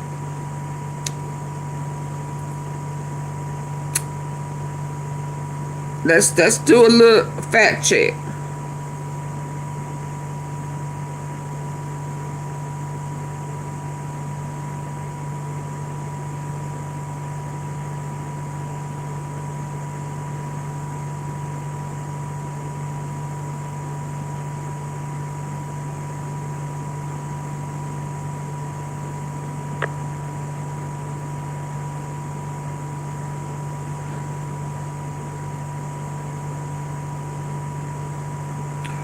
So Bill Clinton was president in 1996.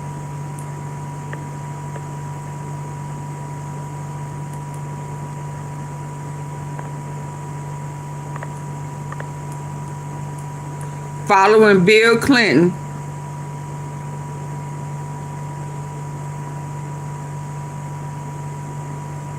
Was who?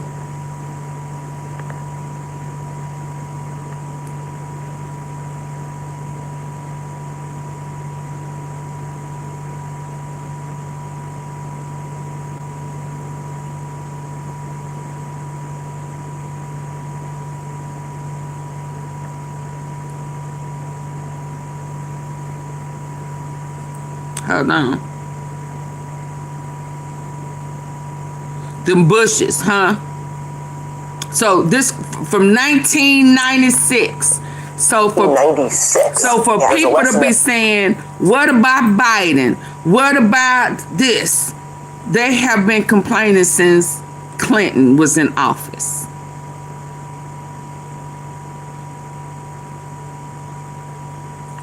Yeah. So what that tell you? They've been at this a long time. Forget about your politics. There's a lesson there in being responsive to victims and giving them a fair hearing. Look, the original sin in this case was 2007, 2008, when Alexander Acosta, who was the U.S. attorney for the time, gave this absurd softball deal to Jeffrey Epstein, let him serve 13 months in state custody instead of he should have done decades in federal prison. By the way, that's one of the outstanding questions here. It's one of the things we've not yet seen in these documents. Yeah. What were those prosecutors in that office saying? Because we know from prior OPR reports that there were prosecutors in that office. Maria Villafana is the name of one of them. That's public. Who objected to that softball deal. That's something we need for accountability. Some of the many documents I think that the victims want are are things that speak to that. They want to see more financial documents. I think that in a way, when you hear them, they're not as worked up about these photographs as many of the people in the public are, because they want the investigative documents that point to what happened in these investigations. Why was that 1996 complaint not ever followed?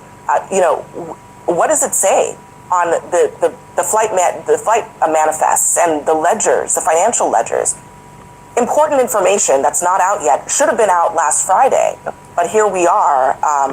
Law just being kind of casually flouted by the administration. We'll see how long that continues. This is the moment where the debate exposes the biggest flaw in the MAGA playbook, the endless, exhausting loop of whataboutism. Before Adam Mockler even gets deeper into his argument, it's important to pause and underline what's really happening here, because Joe Belly's response is completely predictable. Anytime Donald Trump comes up, the reflex is immediate. What about Bill Clinton? And here's the part that never seems to land. People on the left are not defending Bill Clinton. Not pundits, not voters, not commentators. The position has been consistent and straightforward. If Bill Clinton committed crimes, investigate him and prosecute him. Same standard. No exemptions, no loyalty test. Absolutely. Accountability applies across the board. That's what makes this argument so hollow. It's not a serious call for justice. It's a distraction tactic. Because instead of grappling with evidence, patterns of behavior, or abuse of power tied to Donald Trump, the conversation is dragged sideways. The goal isn't truth. It's avoidance. And Adam Mockler doesn't let that slide. He makes it clear that pretending Trump is somehow untouched, spotless, and beyond scrutiny while pointing fingers elsewhere is political fantasy. It's a refusal to take responsibility for your own side. That's the real issue here. Not Bill Clinton, not even the photos or files, but the unwillingness to hold power accountable when it's politically inconvenient. Right. The broader point matters too. This administration flouting the law shouldn't surprise anyone, and while Abby Phillip urges viewers to take Bill Clinton at his word, that's where skepticism is warranted. History gives us plenty of reasons not to blindly trust powerful men. I'm just not seeing any it. of them. Thank you. Bill Clinton has faced serious allegations. Donald Trump has faced serious allegations and civil judgments. The rational position isn't to pick a hero. It's to demand transparency. Release the documents. Follow the evidence. Let courts decide. Claims of protecting the victims ring hollow when they're selectively deployed to shield one political figure. If guilt exists, even the possibility of it, it belongs in a courtroom, not buried under partisan outrage. And the uncomfortable truth is this. No matter what the official conclusion ends up being, a huge portion of the public will never believe it. This story is headed toward the same place as other historical controversies. Years of mistrust, endless arguments, and the same voices repeating the same deflections. Decades from now, people like Joe Belly will still be asking, what about Bill Clinton? And people like Adam Mockler will still be answering the same way. Then hold him accountable too. Because justice isn't about protecting your guy, it's about applying the same rules to everyone. Let me know your thoughts in the comments. Make sure to like and subscribe and share this with someone who needs. Thank you, Adam. We greatly appreciate it. What my likes look like? What my likes look like? What my likes look? Hi, Lisa. Hi, Lisa.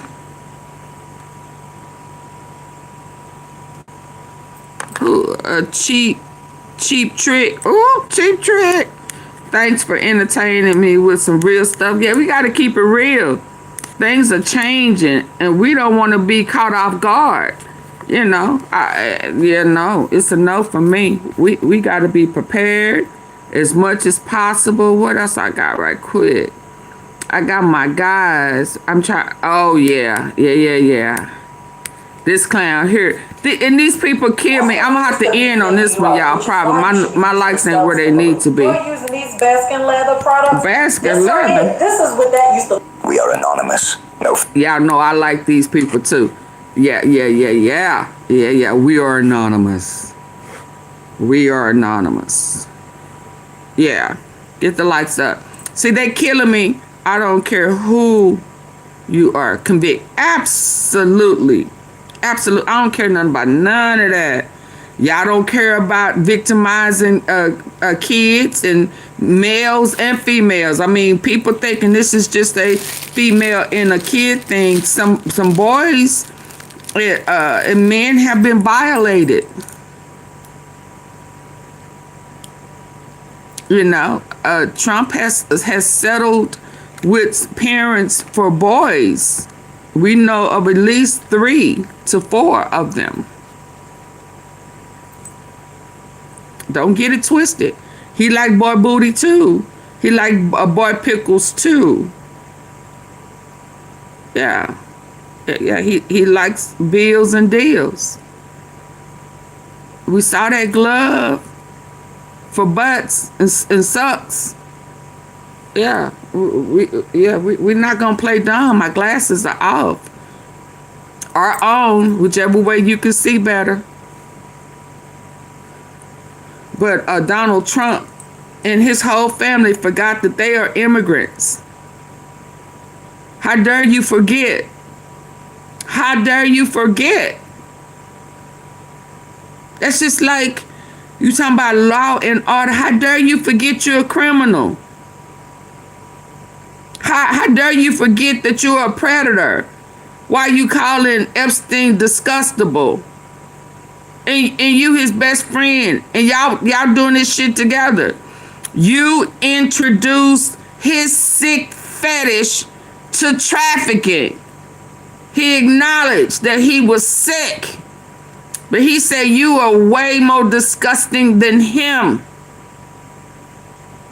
Probably because he knows that you made that man perform a removal of a baby on his niece, and y'all threw that baby in that lake. Maybe that's why he's saying that you are more disgusting than him. He knows shit that what we wasn't supposed to know. You understand? But you forget. And you call somebody disgusting because you're Lake Michigan. Absolutely. Let's go. Faces. No donors. No handlers. No permission slips. We show up when power embarrasses.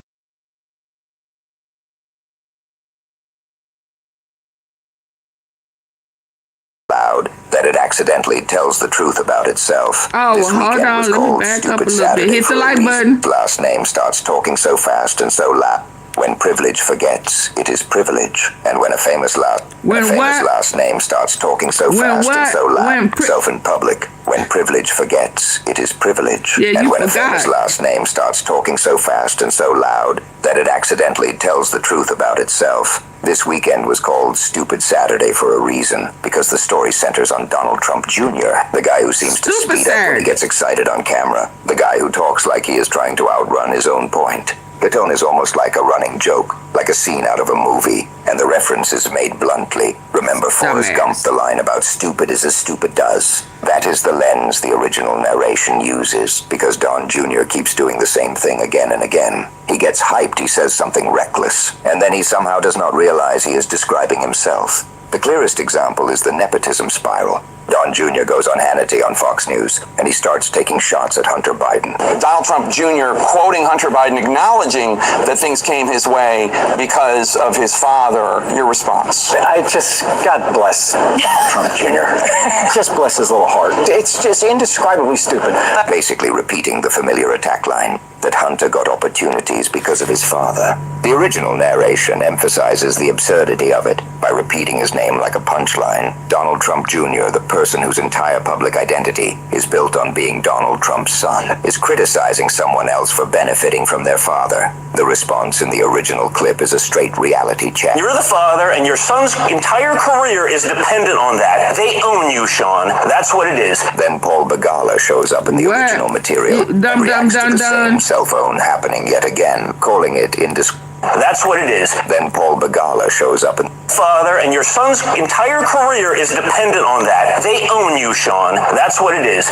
Career is dependent on that. They own you, Sean. That's what it is. Then father, and your son's entire career is dependent on that. They own you, Sean. That's straight reality check. You're the father, and your son's entire career is dependent on that. They own you, Sean. That's what it is. Then Paul Begala shows up in the original material and reacts to the same cell phone happening yet again, calling it indescribably stupid, the kind of stupidity you cannot even fully explain because it is just sitting there in the open.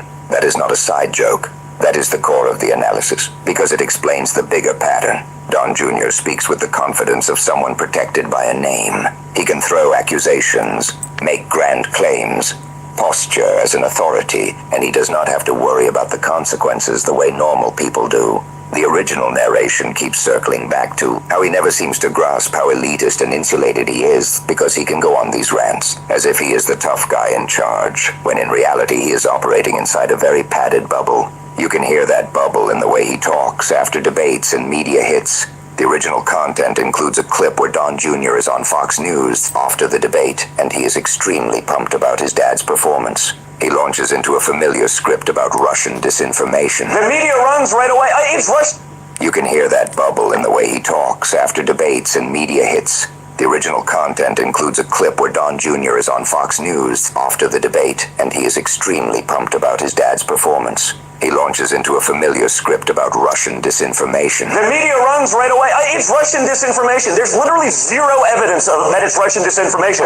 The director of national intelligence said it. And by the way, more importantly, that there is literally zero evidence that it is Russian disinformation. He claims the director of national intelligence said it, and that more importantly, the FBI said it. Then he adds a twist that reveals how opportunistic the whole performance is. He says the FBI said it, and I don't say that because I think the FBI has more credibility. He says it because it is pretty clear in his view that the FBI has done whatever it could to hurt Donald Trump. I say that because it's pretty clear that the FBI has done whatever they possibly could to hurt Donald Trump. So if they're even coming out and saying this, meaning the upper levels of the FBI, the door kickers love us, not so much the bureaucrats at the top. So if even they are saying it, he treats that as proof. Then he does the weird splitting thing, where he tries to separate the FBI into the door kickers, who he claims love them, and the bureaucrats at the top who do not. It is a cartoon of law enforcement used as a political prop.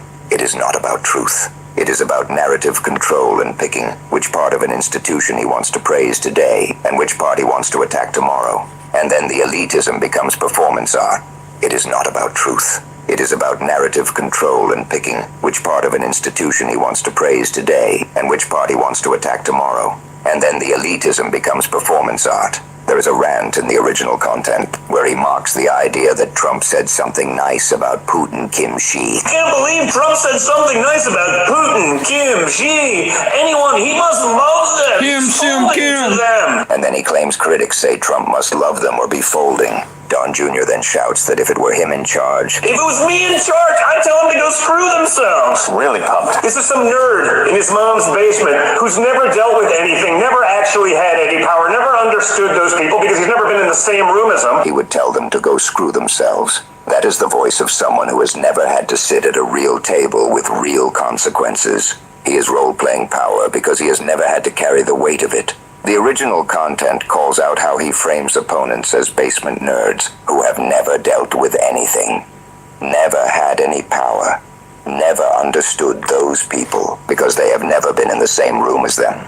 He speaks like he is the one who has been in the room, like he has lived the stakes, like he has earned his way into seriousness. But the entire point is that he has not. He is a protected figure performing toughness for the camera. That rant energy is what leads directly into the weekend comment that set off the reaction overseas. The breaking story in the original narration says Don Jr. has reportedly been privately fuming over a college friend who has destructive information about him. That detail matters because it frames his emotional state as already agitated, already defensive, already feeling cornered. And then in that state, he goes on social media and makes a comment that detonates. He is reacting to an article about animal welfare standards tightening, specifically a story about banning boiling lobsters alive. Instead of staying on the topic, he takes the opportunity to inject an inflammatory claim about migrants. He says he really wishes they had banned roving gangs of migrant rapists and groomers, adding that apparently their priorities are elsewhere. He said, what? What about rapists and groomers? What? He talking about him and his daddy, right? Name about migrants. He says he really wishes they had banned roving gangs of migrants. He talking about his daddy? To inject an inflammatory claim about an article about animal welfare standards tightening, specifically a story about banning boiling lobsters alive. Instead of staying on the topic, he takes the opportunity to inject an inflammatory claim about migrants. He says he really wishes they had banned roving gangs of migrant rapists and groomers, adding that apparently their priorities are elsewhere. That is the quote as presented in the original content, and it is not subtle. It is a smear. It is fear-mongering. It is the Trump world habit of turning any subject into a vehicle for demonizing outsiders. Are you telling on your daddy on the and this is where the UK crowd reacts. He's an immigrant? It is the Trump world habit of turning any subject into a vehicle for demonizing outsiders. And this is where the UK... This is what I'm talking about. He forgot he was an outsider. He forgot. ...is fear-mongering. It is the Trump world habit of turning any subject into a vehicle for demonizing outsiders. And this is where the UK crowd reacts, part becomes real, and roving gangs of migrant rapists and groomers, adding that apparently their priorities are elsewhere. That is the quote as presented in the original content, and it is not subtle. It is elsewhere. That is the quote as presented in and roving gangs of migrant rapists and groomers, adding that apparently their priorities are elsewhere. That is the quote as presented in the original content, and it is not subtle. It is a smear. It is fear-mongering. It is the Trump world habit of turning any subject into a vehicle for demonizing outsiders. And this is where the UK crowd reacts, part becomes real. The original content lists the reactions one by one, and they are not polite. Edward Luce, associate editor at the Financial Times, responds by calling Don Jr. an imbecile and an embarrassment to America. That is a direct hit. This robotic puppy is so lifelike, it actually called my neighbor, who's a veterinarian. That's deep. I've been a grandmother for 15 years. No careful phrasing, no soft diplomacy, just blunt condemnation. Then Reed Galen, described in the original narration as a former campaign manager for Senator John McCain and a co-founder of the Lincoln Project, responds with a line that is meant to sting because it points to the source of the rot. He says the call is coming from inside the house, and he tags Don Jr. That is the accusation in one sentence. The problem is not outsiders attacking America. The problem is the president's son projecting ignorance from inside the American power structure itself. Then a UK comedian, Hal Cruttenden, responds in a way that widens the frame beyond one insult and turns it into an alliance question. He says any opportunity is taken to spread lies about their country by this Trump regime. He goes further and says the USA is no longer their friend or their ally. He adds that the president, who changed that relationship, was the one cheered into office by Reform Party and GB News, and he ends with shame on anyone associated with them. That is not just a clapback.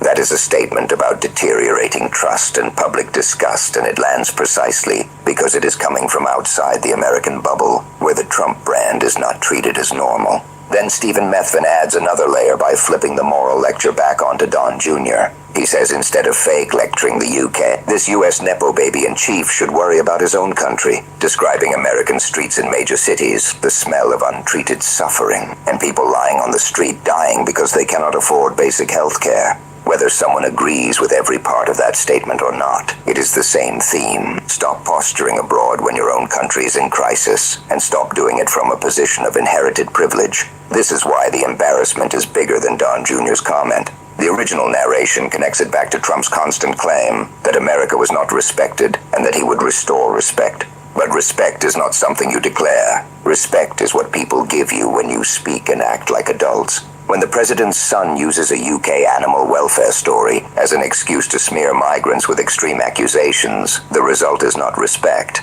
The result is that a visible slice of the UK discourse publicly mocks him and condemns him, and then ties that disgust to the broader Trump political project. And that leads to the central conclusion of the original narration. Don Sr. and Don Jr. are not restoring America's status. They are actively damaging it. The claim is that the U.S. is now less respected, What about and then Thorn? ties that disgust to the broader Trump political project. And that leads to the central conclusion of the original narration. Don Sr. and Don Jr. are not restoring America's status. They are actively damaging it. The claim is that the U.S. is now less respected because of them, and that the relationship with the U.K. is being undermined by the stupidity of the Trump brand, not by some outside propaganda campaign. The narrator frames it as losing a number one ally because of the stupid mouth of the father and the stupid mouth of the son. That is the emotional language of the original content, and the point underneath it is serious. Alliances are not just paperwork.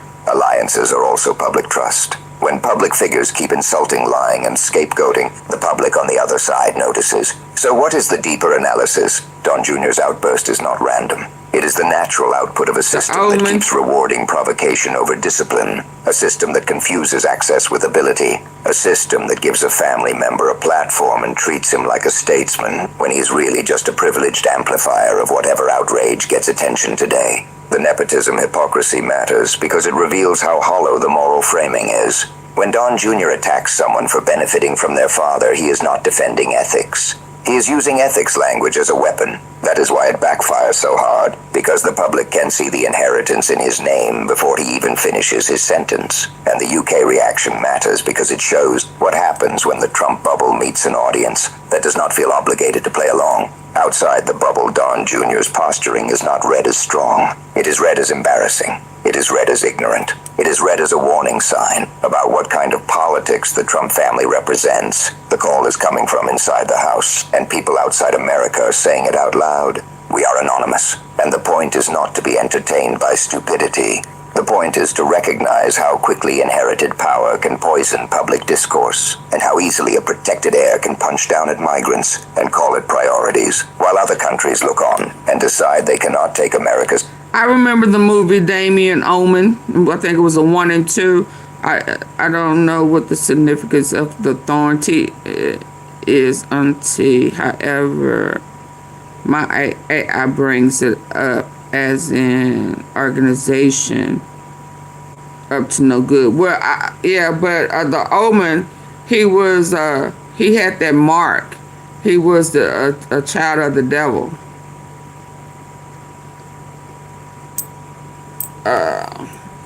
Yeah, I remember a little rich kid, a little badass. I remember. Hold on.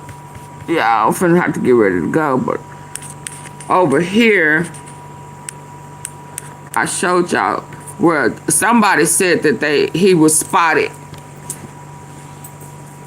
in Israel, talking about Epstein, and then the other day I got it over here. Somebody spotted him in Greece. So let me get over here before I go. Hold on, let me pull up my tea. I got some good stuff and some funny stuff. Some interesting stuff. You know, these people play too much. They be playing straight up in your face.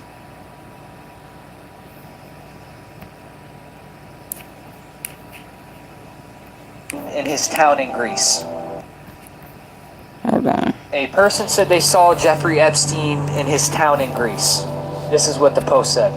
I live in Agrilos and work near the docks. During my lunch break, me and my colleagues and my friends who would work nearby sit by the docks. Nothing ever happens here. It is a very small town, but in the last year we've noticed a few times a fancy boat at the docks. We talk about it and joke about what it could be doing here. But a month ago, an ordinary day, we saw people near the boat for the first time.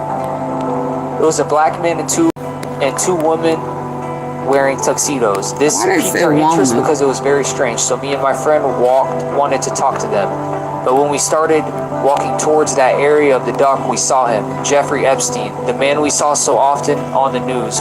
He had a big beard, but he was wearing a coronavirus mask on his chin. And he was walking with a tall man in a vest that people used on safari. Me and my friend recognized him and we were scared, so we stopped and pretended not to recognize him and left.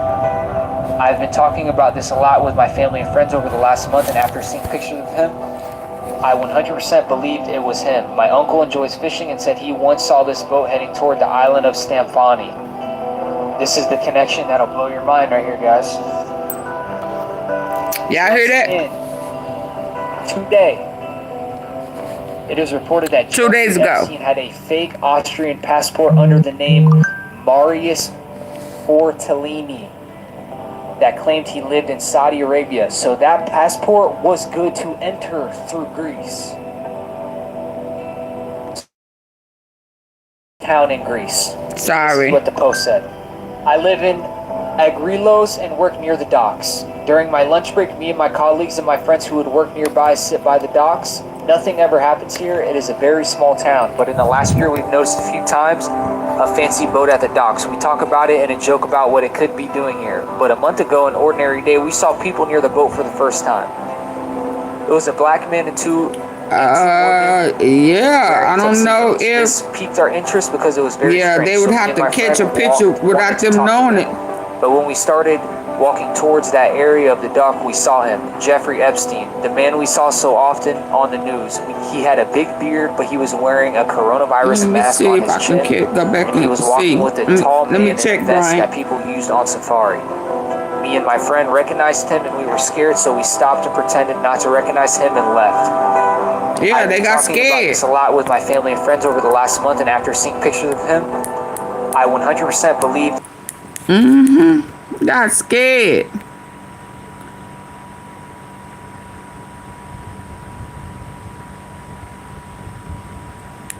Let me see what this one said. I don't remember.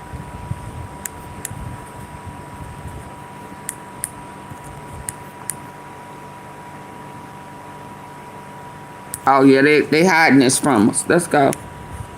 Economic news for the United States of America again, as according to the Washington Post, bankruptcies in the manufacturing sector soar to the highest levels since the Great Recession. They don't want us to know these numbers. And 2009. And the reason why is directly correlated to a lot of economic uncertainty. In addition, it's also directly as a result of Donald Trump's tariffs, which he has imposed on numerous countries, hurting businesses here in the United States of America, forcing many construction and manufacturing businesses to declare bankruptcy in 2025. And this number is only set to continue to rise heading into 2026, assuming these tariffs are upheld by the Supreme Court, which it's anyone's guess what happens. But the economic numbers in the United States are as bad as they were back during the Great Recession right now when it comes to bankruptcies and really other economic factors. I'll provide you more updates as we get more information, so spread the word, follow along for all the news you need to know about. We have some news right now, horrible economic news for the United States of America again, as according to the Washington Post, bankruptcies in the manufacturing sector soar to the highest levels since the Great Recession between 2007 and 2009. And the reason why is directly correlated to a lot of economic uncertainty. In addition, it's also directly as a result of Donald Trump's tariffs, which he has imposed on numerous countries, hurting businesses here in the United States of America, forcing many construction and manufacturing businesses to declare bankruptcy in 2025. And this number is only set to continue to rise heading into 2026, assuming these tariffs are upheld by the Supreme Court, which it's anyone's guess what happens. But the economic numbers in the United States as bad as they were back during the Great Recession right now when it comes to bankruptcies and really other economic factors. I'll provide you more updates as we get more information, so spread the word, follow along for all the news you need to know about. We have some news right now, horrible economic news for the United States of America again, as according to the Washington Post, bankruptcies in the manufacturing sector soar to the highest levels since the Great Recession between 2007 and 2009. And the reason why is directly correlated to a lot of economic uncertainty.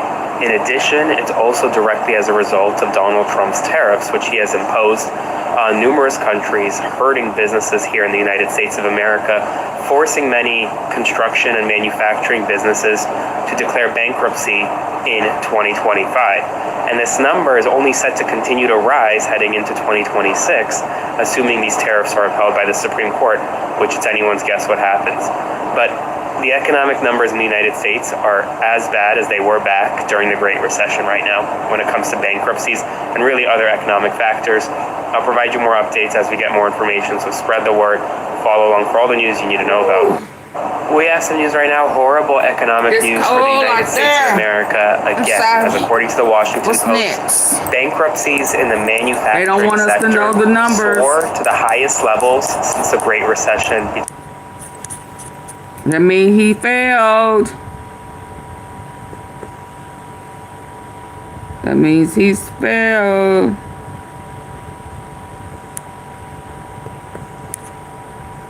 Let's hear this. Moses married a black woman. Yeah, I said it. And the Bible backs it up. Numbers chapter 12, verse 1 says, Miriam and Aaron spoke against Moses because of the Cushite woman whom he had married. Cush means ancient Ethiopia. That's straight East Africa. And guess what? The Bible claims God clapped back.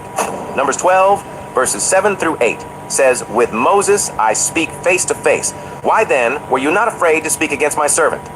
So yeah, Bible claims God was on Moses' side. Now tell me, how does a pale Moses marry an Ethiopian queen and nobody bats an eye? That's not blending in, that's erasure. They whitewashed the whole story, and oh yeah, Moses was black too. But that's a sermon for another day. Moses married a black woman. Yeah, I said it. And the Bible backs it up. Numbers chapter 12, verse 1 says, Miriam and Aaron spoke against Moses because of the Cushite woman whom he had married. Cush means ancient 50 Shades of Brown, I be telling y'all. And guess what? Hit the like button. God clapped back. He clapped back. Woo! 50 Shades of Brown, I be trying to tell y'all what this one say.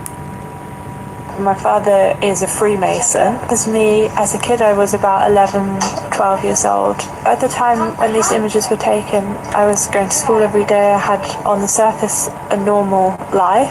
But I was taken to a lot of rituals in the Grand Lodge, or sometimes more locally, in the local area where I live. What was the main way in which the Freemasons abused children, and you specifically? The main way was rape, but the worst ways were using your hand to kill another being. I saw a little boy being murdered by the Freemasonic group.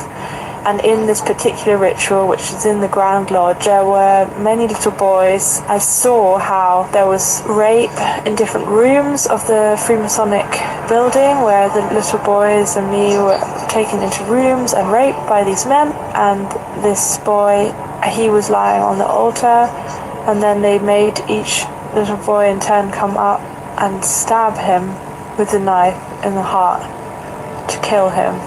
Why do you think they did that? To have power over you so that you won't speak out. I hope this video can help people identify children that are being abused in order to help those children find support and help.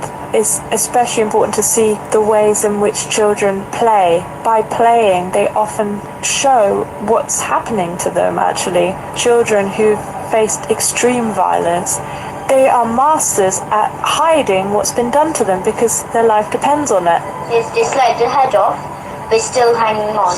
Okay. Yes, and then there's a big white bowl on the floor, and the blood drips in, and then we pour it in a big silver goblet. Because you have adrenalized blood. It's all about the children. I'm working on a 4-part series on child trafficking. And when you start to go into this very dark world of trafficking, you learn about a lot of things that many people don't want to accept, and many people don't want to face, and many people don't want to believe is true. But my job as a journalist is to follow the facts regardless of where they take me. What has happened to all of these missing children? How come hundreds of thousands of children go missing every year? How come they go missing in child protective services and in their custody? How come so many of the kids, 70, 80% of the kids that end up in sex trafficking have been through the foster care system?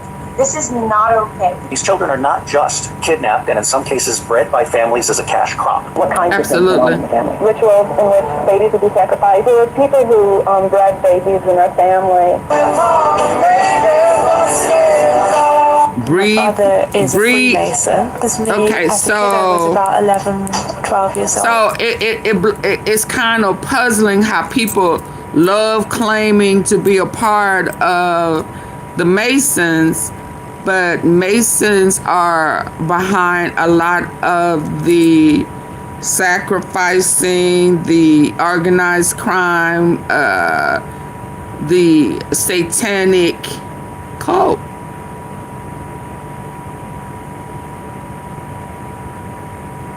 By Keith. That's interesting to me. It's like it's a badge of honor, but it also represents satanic cult, in my opinion. We can't glorify them, but also know, because to me, that's kind of like that Christian Zionist stuff.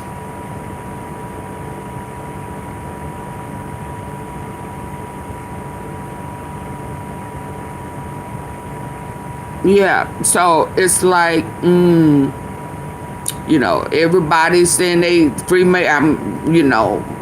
master something. So that means that your butt done been touched, and you done touched somebody's butt. You done sacrificed in somebody that you know, because it's still a pyramid. It's a satanic pyramid. Whether we want to look at it like that or not, whether that's a part of your family or not, that's what that is. So when people are happy to be a Northern Star, Eastern Star, West Star, Mason, Master Mason, all that type of stuff, that tells me that you are a part of organized crime and or sacrifice. You playing with the devil. And if I'm wrong, tell me. But that's what I'm hearing and that's what I'm seeing. And I know some Masons. Now, did I know how deeply involved they are into this organized crime with this satanic ritual? A little bit. Yeah, I don't know if I was kind of thinking it was a different Mason. I don't know if I'm going to be honest. I didn't know if the black Masons was different than these white ones. I didn't know.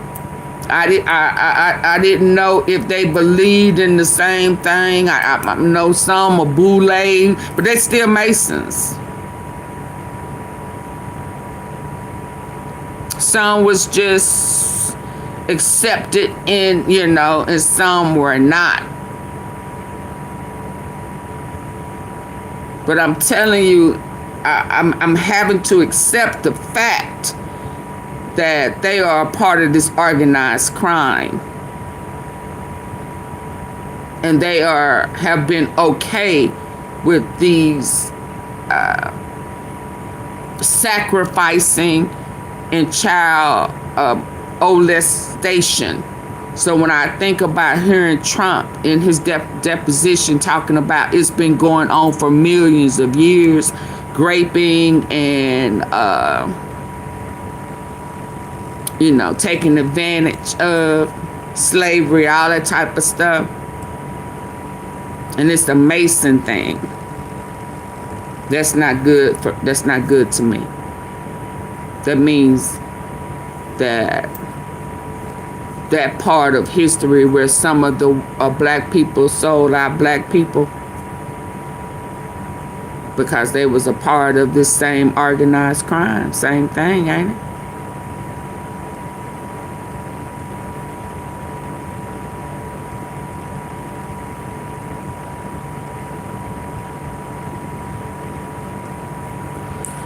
But let me hear this again. At the time when these images were taken, I was going to school every day. I had, on the surface, a normal life, but I was taken to a lot of rituals in the Grand Lodge, or sometimes more locally, in the local area where I live. What was the main way in which the Freemasons abused children and you specifically? The main way was rape, but the worst ways were using your hand to kill another being. I saw a little boy being murdered by the Freemasonic group. And in this particular ritual, which is in the Grand Lodge, there were many little boys. I saw how there was rape in different rooms of the Freemasonic building, where the little boys and me were taken into rooms and raped by these men. And this boy, he was lying on the altar, and then they made each little boy in turn come up and stab him with a knife in the heart to kill him. Why do you think they did that? To have power over you so that you won't speak out. I hope this video can help people identify children that are being abused in order to help those children find support and help. It's especially important to see the ways in which children play. By playing, they often show what's happening to them, actually. Children who've faced extreme violence, they are masters at hiding what's been done to them because their life depends on it. It's like the head off.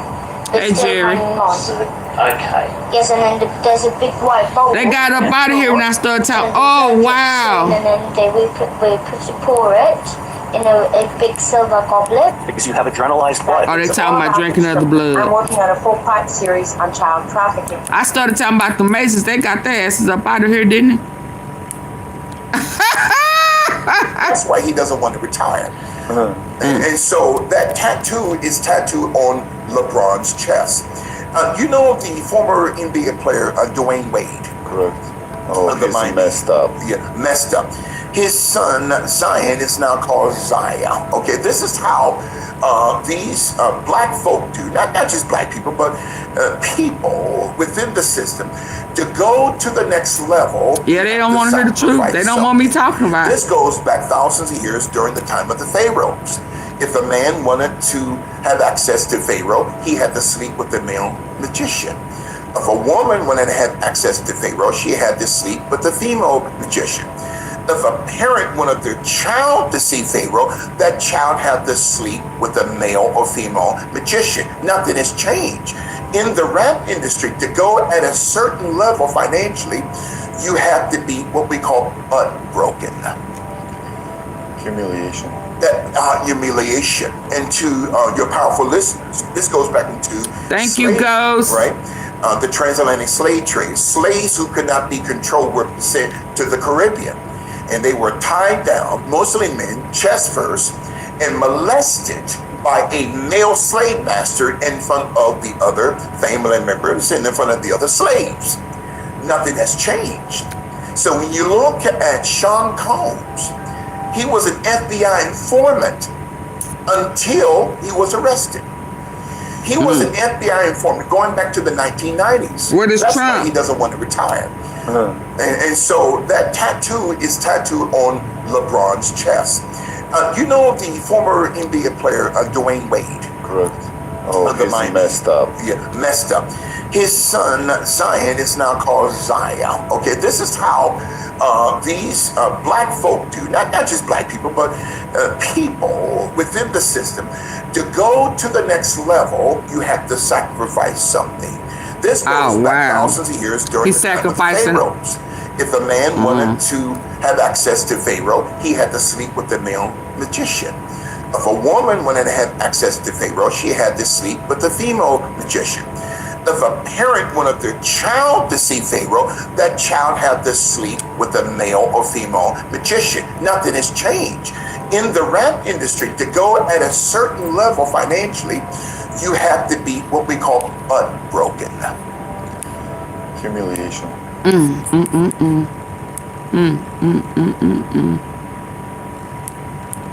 Is that? I want this to be the last one. I'm gonna do it in order. Diapers is not a joke. It depends. You know, Diaper Don is trending, but it's based in reality. He would often soil himself on The Apprentice set. He's incontinent from all the speed, all the Adderall he does, the cocaine that he's done for decades. You know, all that stuff has a laxative, and it has an effect on your bowels. Yeah, I can see that. His are uncontrollable. He's worn diapers since probably the 90s, but I saw it firsthand in the 2000s on Celebrity Apprentice, late 2000s, and we'd have to stop the show and change him, you know, and that was Keith Schiller's job. He would take him off set, he would wipe him down. Thank you, K-Sell. Our nickname for Keith was Wet Wipes. It's not a joke. It's happened several times. And you've seen it happen while he's in office. You've seen he was in the Oval Office with Erdogan, and you could clearly hear him sort of evacuating himself. He did it in front of Senator Feinstein, Dianne Feinstein, at a press conference. So he does it, and he almost sits there like and unaware of it, you know. And one time I saw him have to go kind of whisper in his ear, and then Keith came and took him off stage. He'll also do it in a rage, and this is where it gets really drug related. He'll start to freak out. You know, one time there was the word arbitrage on a cue card, and he started screaming that the script department was setting him up. You're setting me up, and he just freaked out, and then very loudly evacuated. So you tell me, Donna, she can't smell her shit. Holding the boom mic, you know, was tearing up. So that's where the nickname, the SHIT show came from. That was the crew nickname for Celebrity Apprentice. Diapers is not a joke. It depends. You know, Diaper Don is trending, but it's based in reality.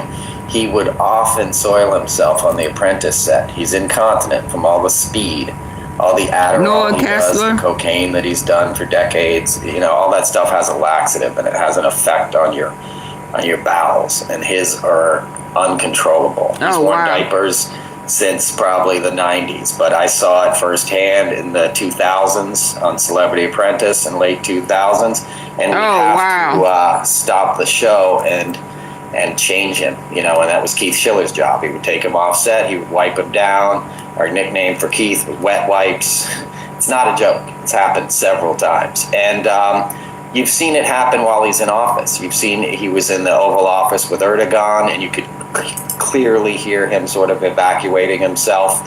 He did it in front of Senator Feinstein, Dianne Feinstein, at a press conference. So he does it, and he almost sits there like and unaware of it, you know. And one time I saw Ivanka have to go kind of whisper in his ear, and then Keith came and took him off stage. He'll also do it in a rage, and this is where it gets really drug related. He'll start to freak out. You know, one time there was the word arbitrage in a rage. Card, if you don't sit your shitty ass down, that the script department was setting him up. You're setting me up, and he just freaked out, and then very loudly evacuated his bowels, and you could smell it, you know, and the guy who was holding the boom mic, you know, was tearing up. So that's where the nickname, the SHIT show came from. That the shit show. He shit it for show. What if I told you all the presidents, and I mean all of them, were still alive? But I wasn't going to just speculate on it. I was going to prove it. Here's Teddy Roosevelt. Here's Robin Williams. And that's both of their wives. Hold on. And here's Andrew Jackson and his wife. And, well, what if we paired a picture with Miss Jackson? Shit show. Miss Maxwell. But shit show. Hold on. Let me take this down. This it, y'all. What if I told you all the presidents, and I mean all of them, were still alive? But I wasn't going to just speculate on it. I was going to prove it. Here's Teddy Roosevelt.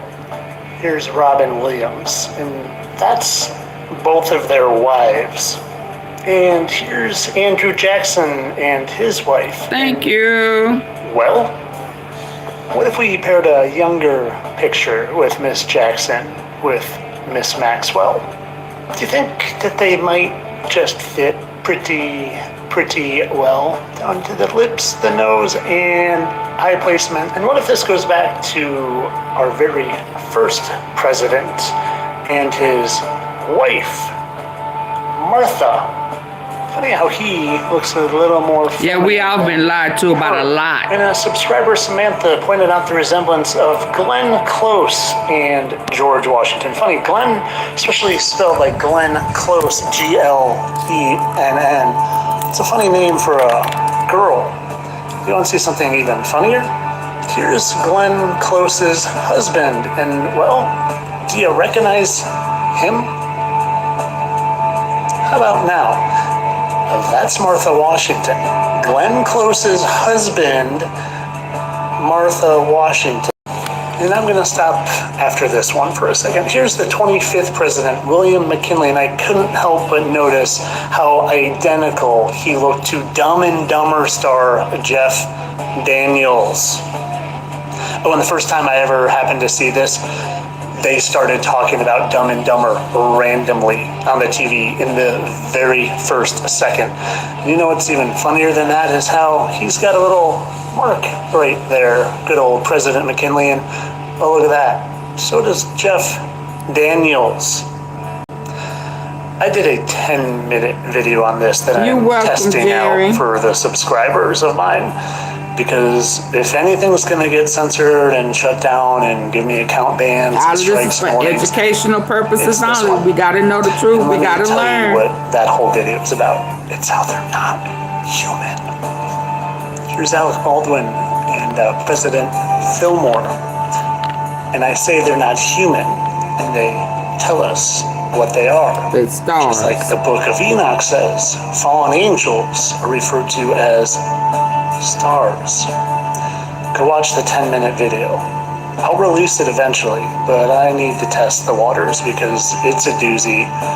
Thank you, Denise. It explains exactly what's going on. But of course, all this is for entertainment purposes. I'm sure that they all just are doppelgangers. What if I told you all the presidents, and I mean all of them, were still alive? But I wasn't going to just speculate on it. I was going to prove it. Here's Teddy Roosevelt. Here's Robin Williams. And that's both of their wives. And here's Andrew Jackson. Reusing the same people. And, well, what if we paired a younger picture with Miss Jackson with Miss Maxwell?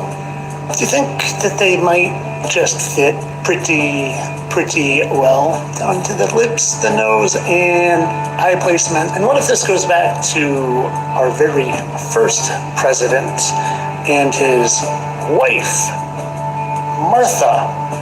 Funny how he looks a little more feminine than her. And a subscriber, Samantha, pointed out the resemblance of Glenn Close and George Washington. Funny, Glenn, especially spelled like Glenn Close, Glenn. It's a funny name for a girl. You want to see something even funnier? Here's Glenn Close's husband, and well, do you recognize him? How about now? That's Martha Washington. Glenn Close's husband. So this is why they be saying a lot of people are trans. After this one for a second. Here's the 25th president, William McKinley, and I couldn't help but notice how identical he looked to Dumb and Dumber star Jeff Daniels. Oh, and the first time I ever happened to see this, they started talking about Dumb and Dumber randomly on the TV in the very first second. And you know what's even funnier than that is how he's got a little mark right there. It was President McKinley. rolled up. Oh, look at that. So does Jeff Daniels. I did a 10-minute video on this. Ooh-wee, child. What that lady say in the Mercury? Ooh-wee, child. Ooh-wee, child. If anything's going to get censored and shut down, and account bans and strikes and warnings, it's this one. And let me tell you what that whole video is about. It's how that's too close for comfort for me. Here's Alec Baldwin and President Fillmore. And I say they're not human, and they tell us what they are. Just like the book of Enoch says, fallen angels are referred to as stars. Watch the 10-minute video. I'll release it eventually, but I need to test the waters because it's a doozy, and I think it explains exactly what's going on. But of course, all this is for entertainment purposes. I'm sure that they'll just are doppelgangers. What if I think that's all I got. So, yeah, that I don't have to go way back up Charlie Kirk and Nicki Minaj. Yeah, he talked about her. Okay, good people. I will be back later on. Hold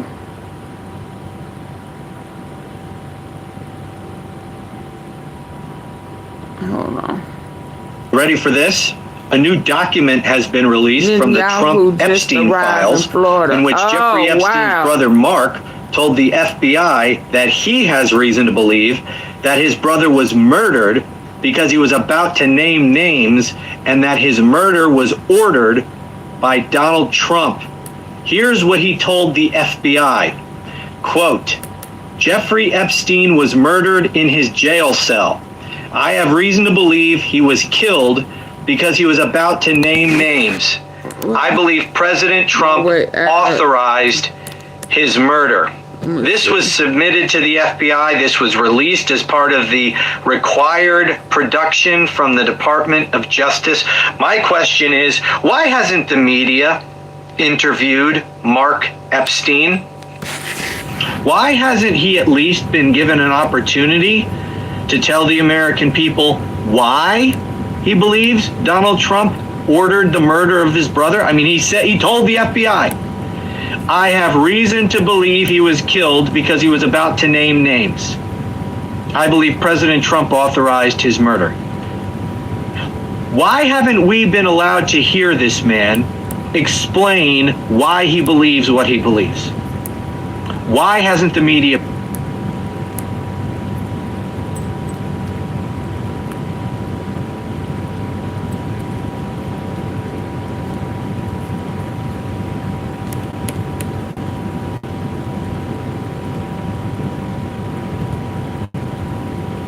Hold on.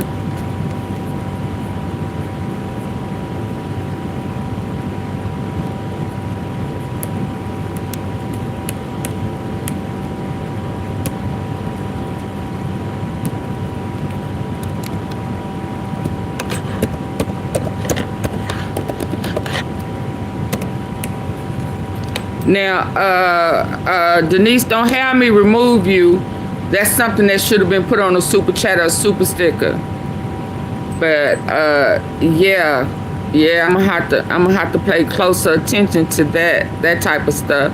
I appreciate you, K-Sales, but I'd rather you hit me up on the back end before putting it out there like that, cause I don't have enough likes for stuff like that.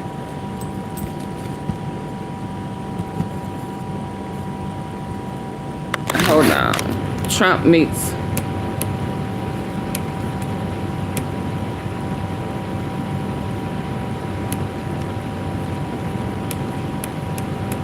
Let me see something. Yeah, I just don't have enough likes for that. In daylight and in less than 10 minutes. The thieves, disguised as maintenance workers, used a truck-mounted ladder to find their way into the Apollo Gallery. They stole 8 priceless crown jewels. Police made arrests, but weeks later the jewels valued...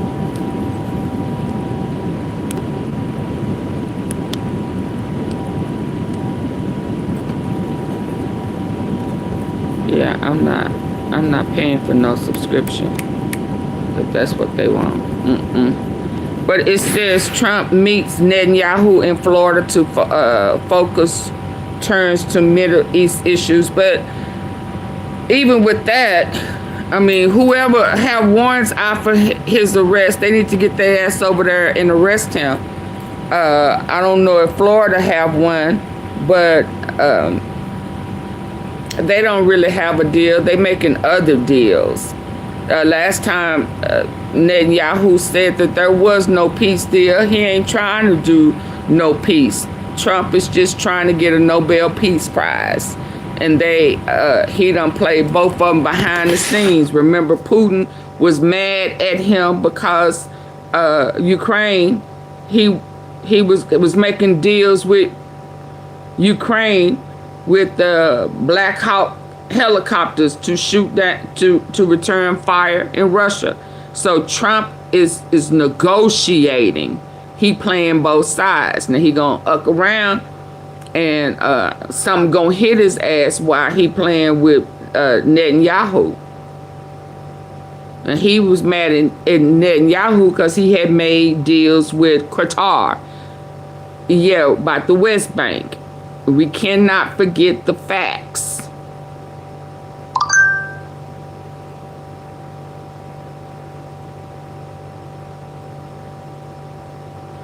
Yeah, and not allow Ukraine to have no helicopters, them Black Hawks, to shoot his ass down. Trump is still trying to play everybody. I'll be back, y'all. Hit the like button on your...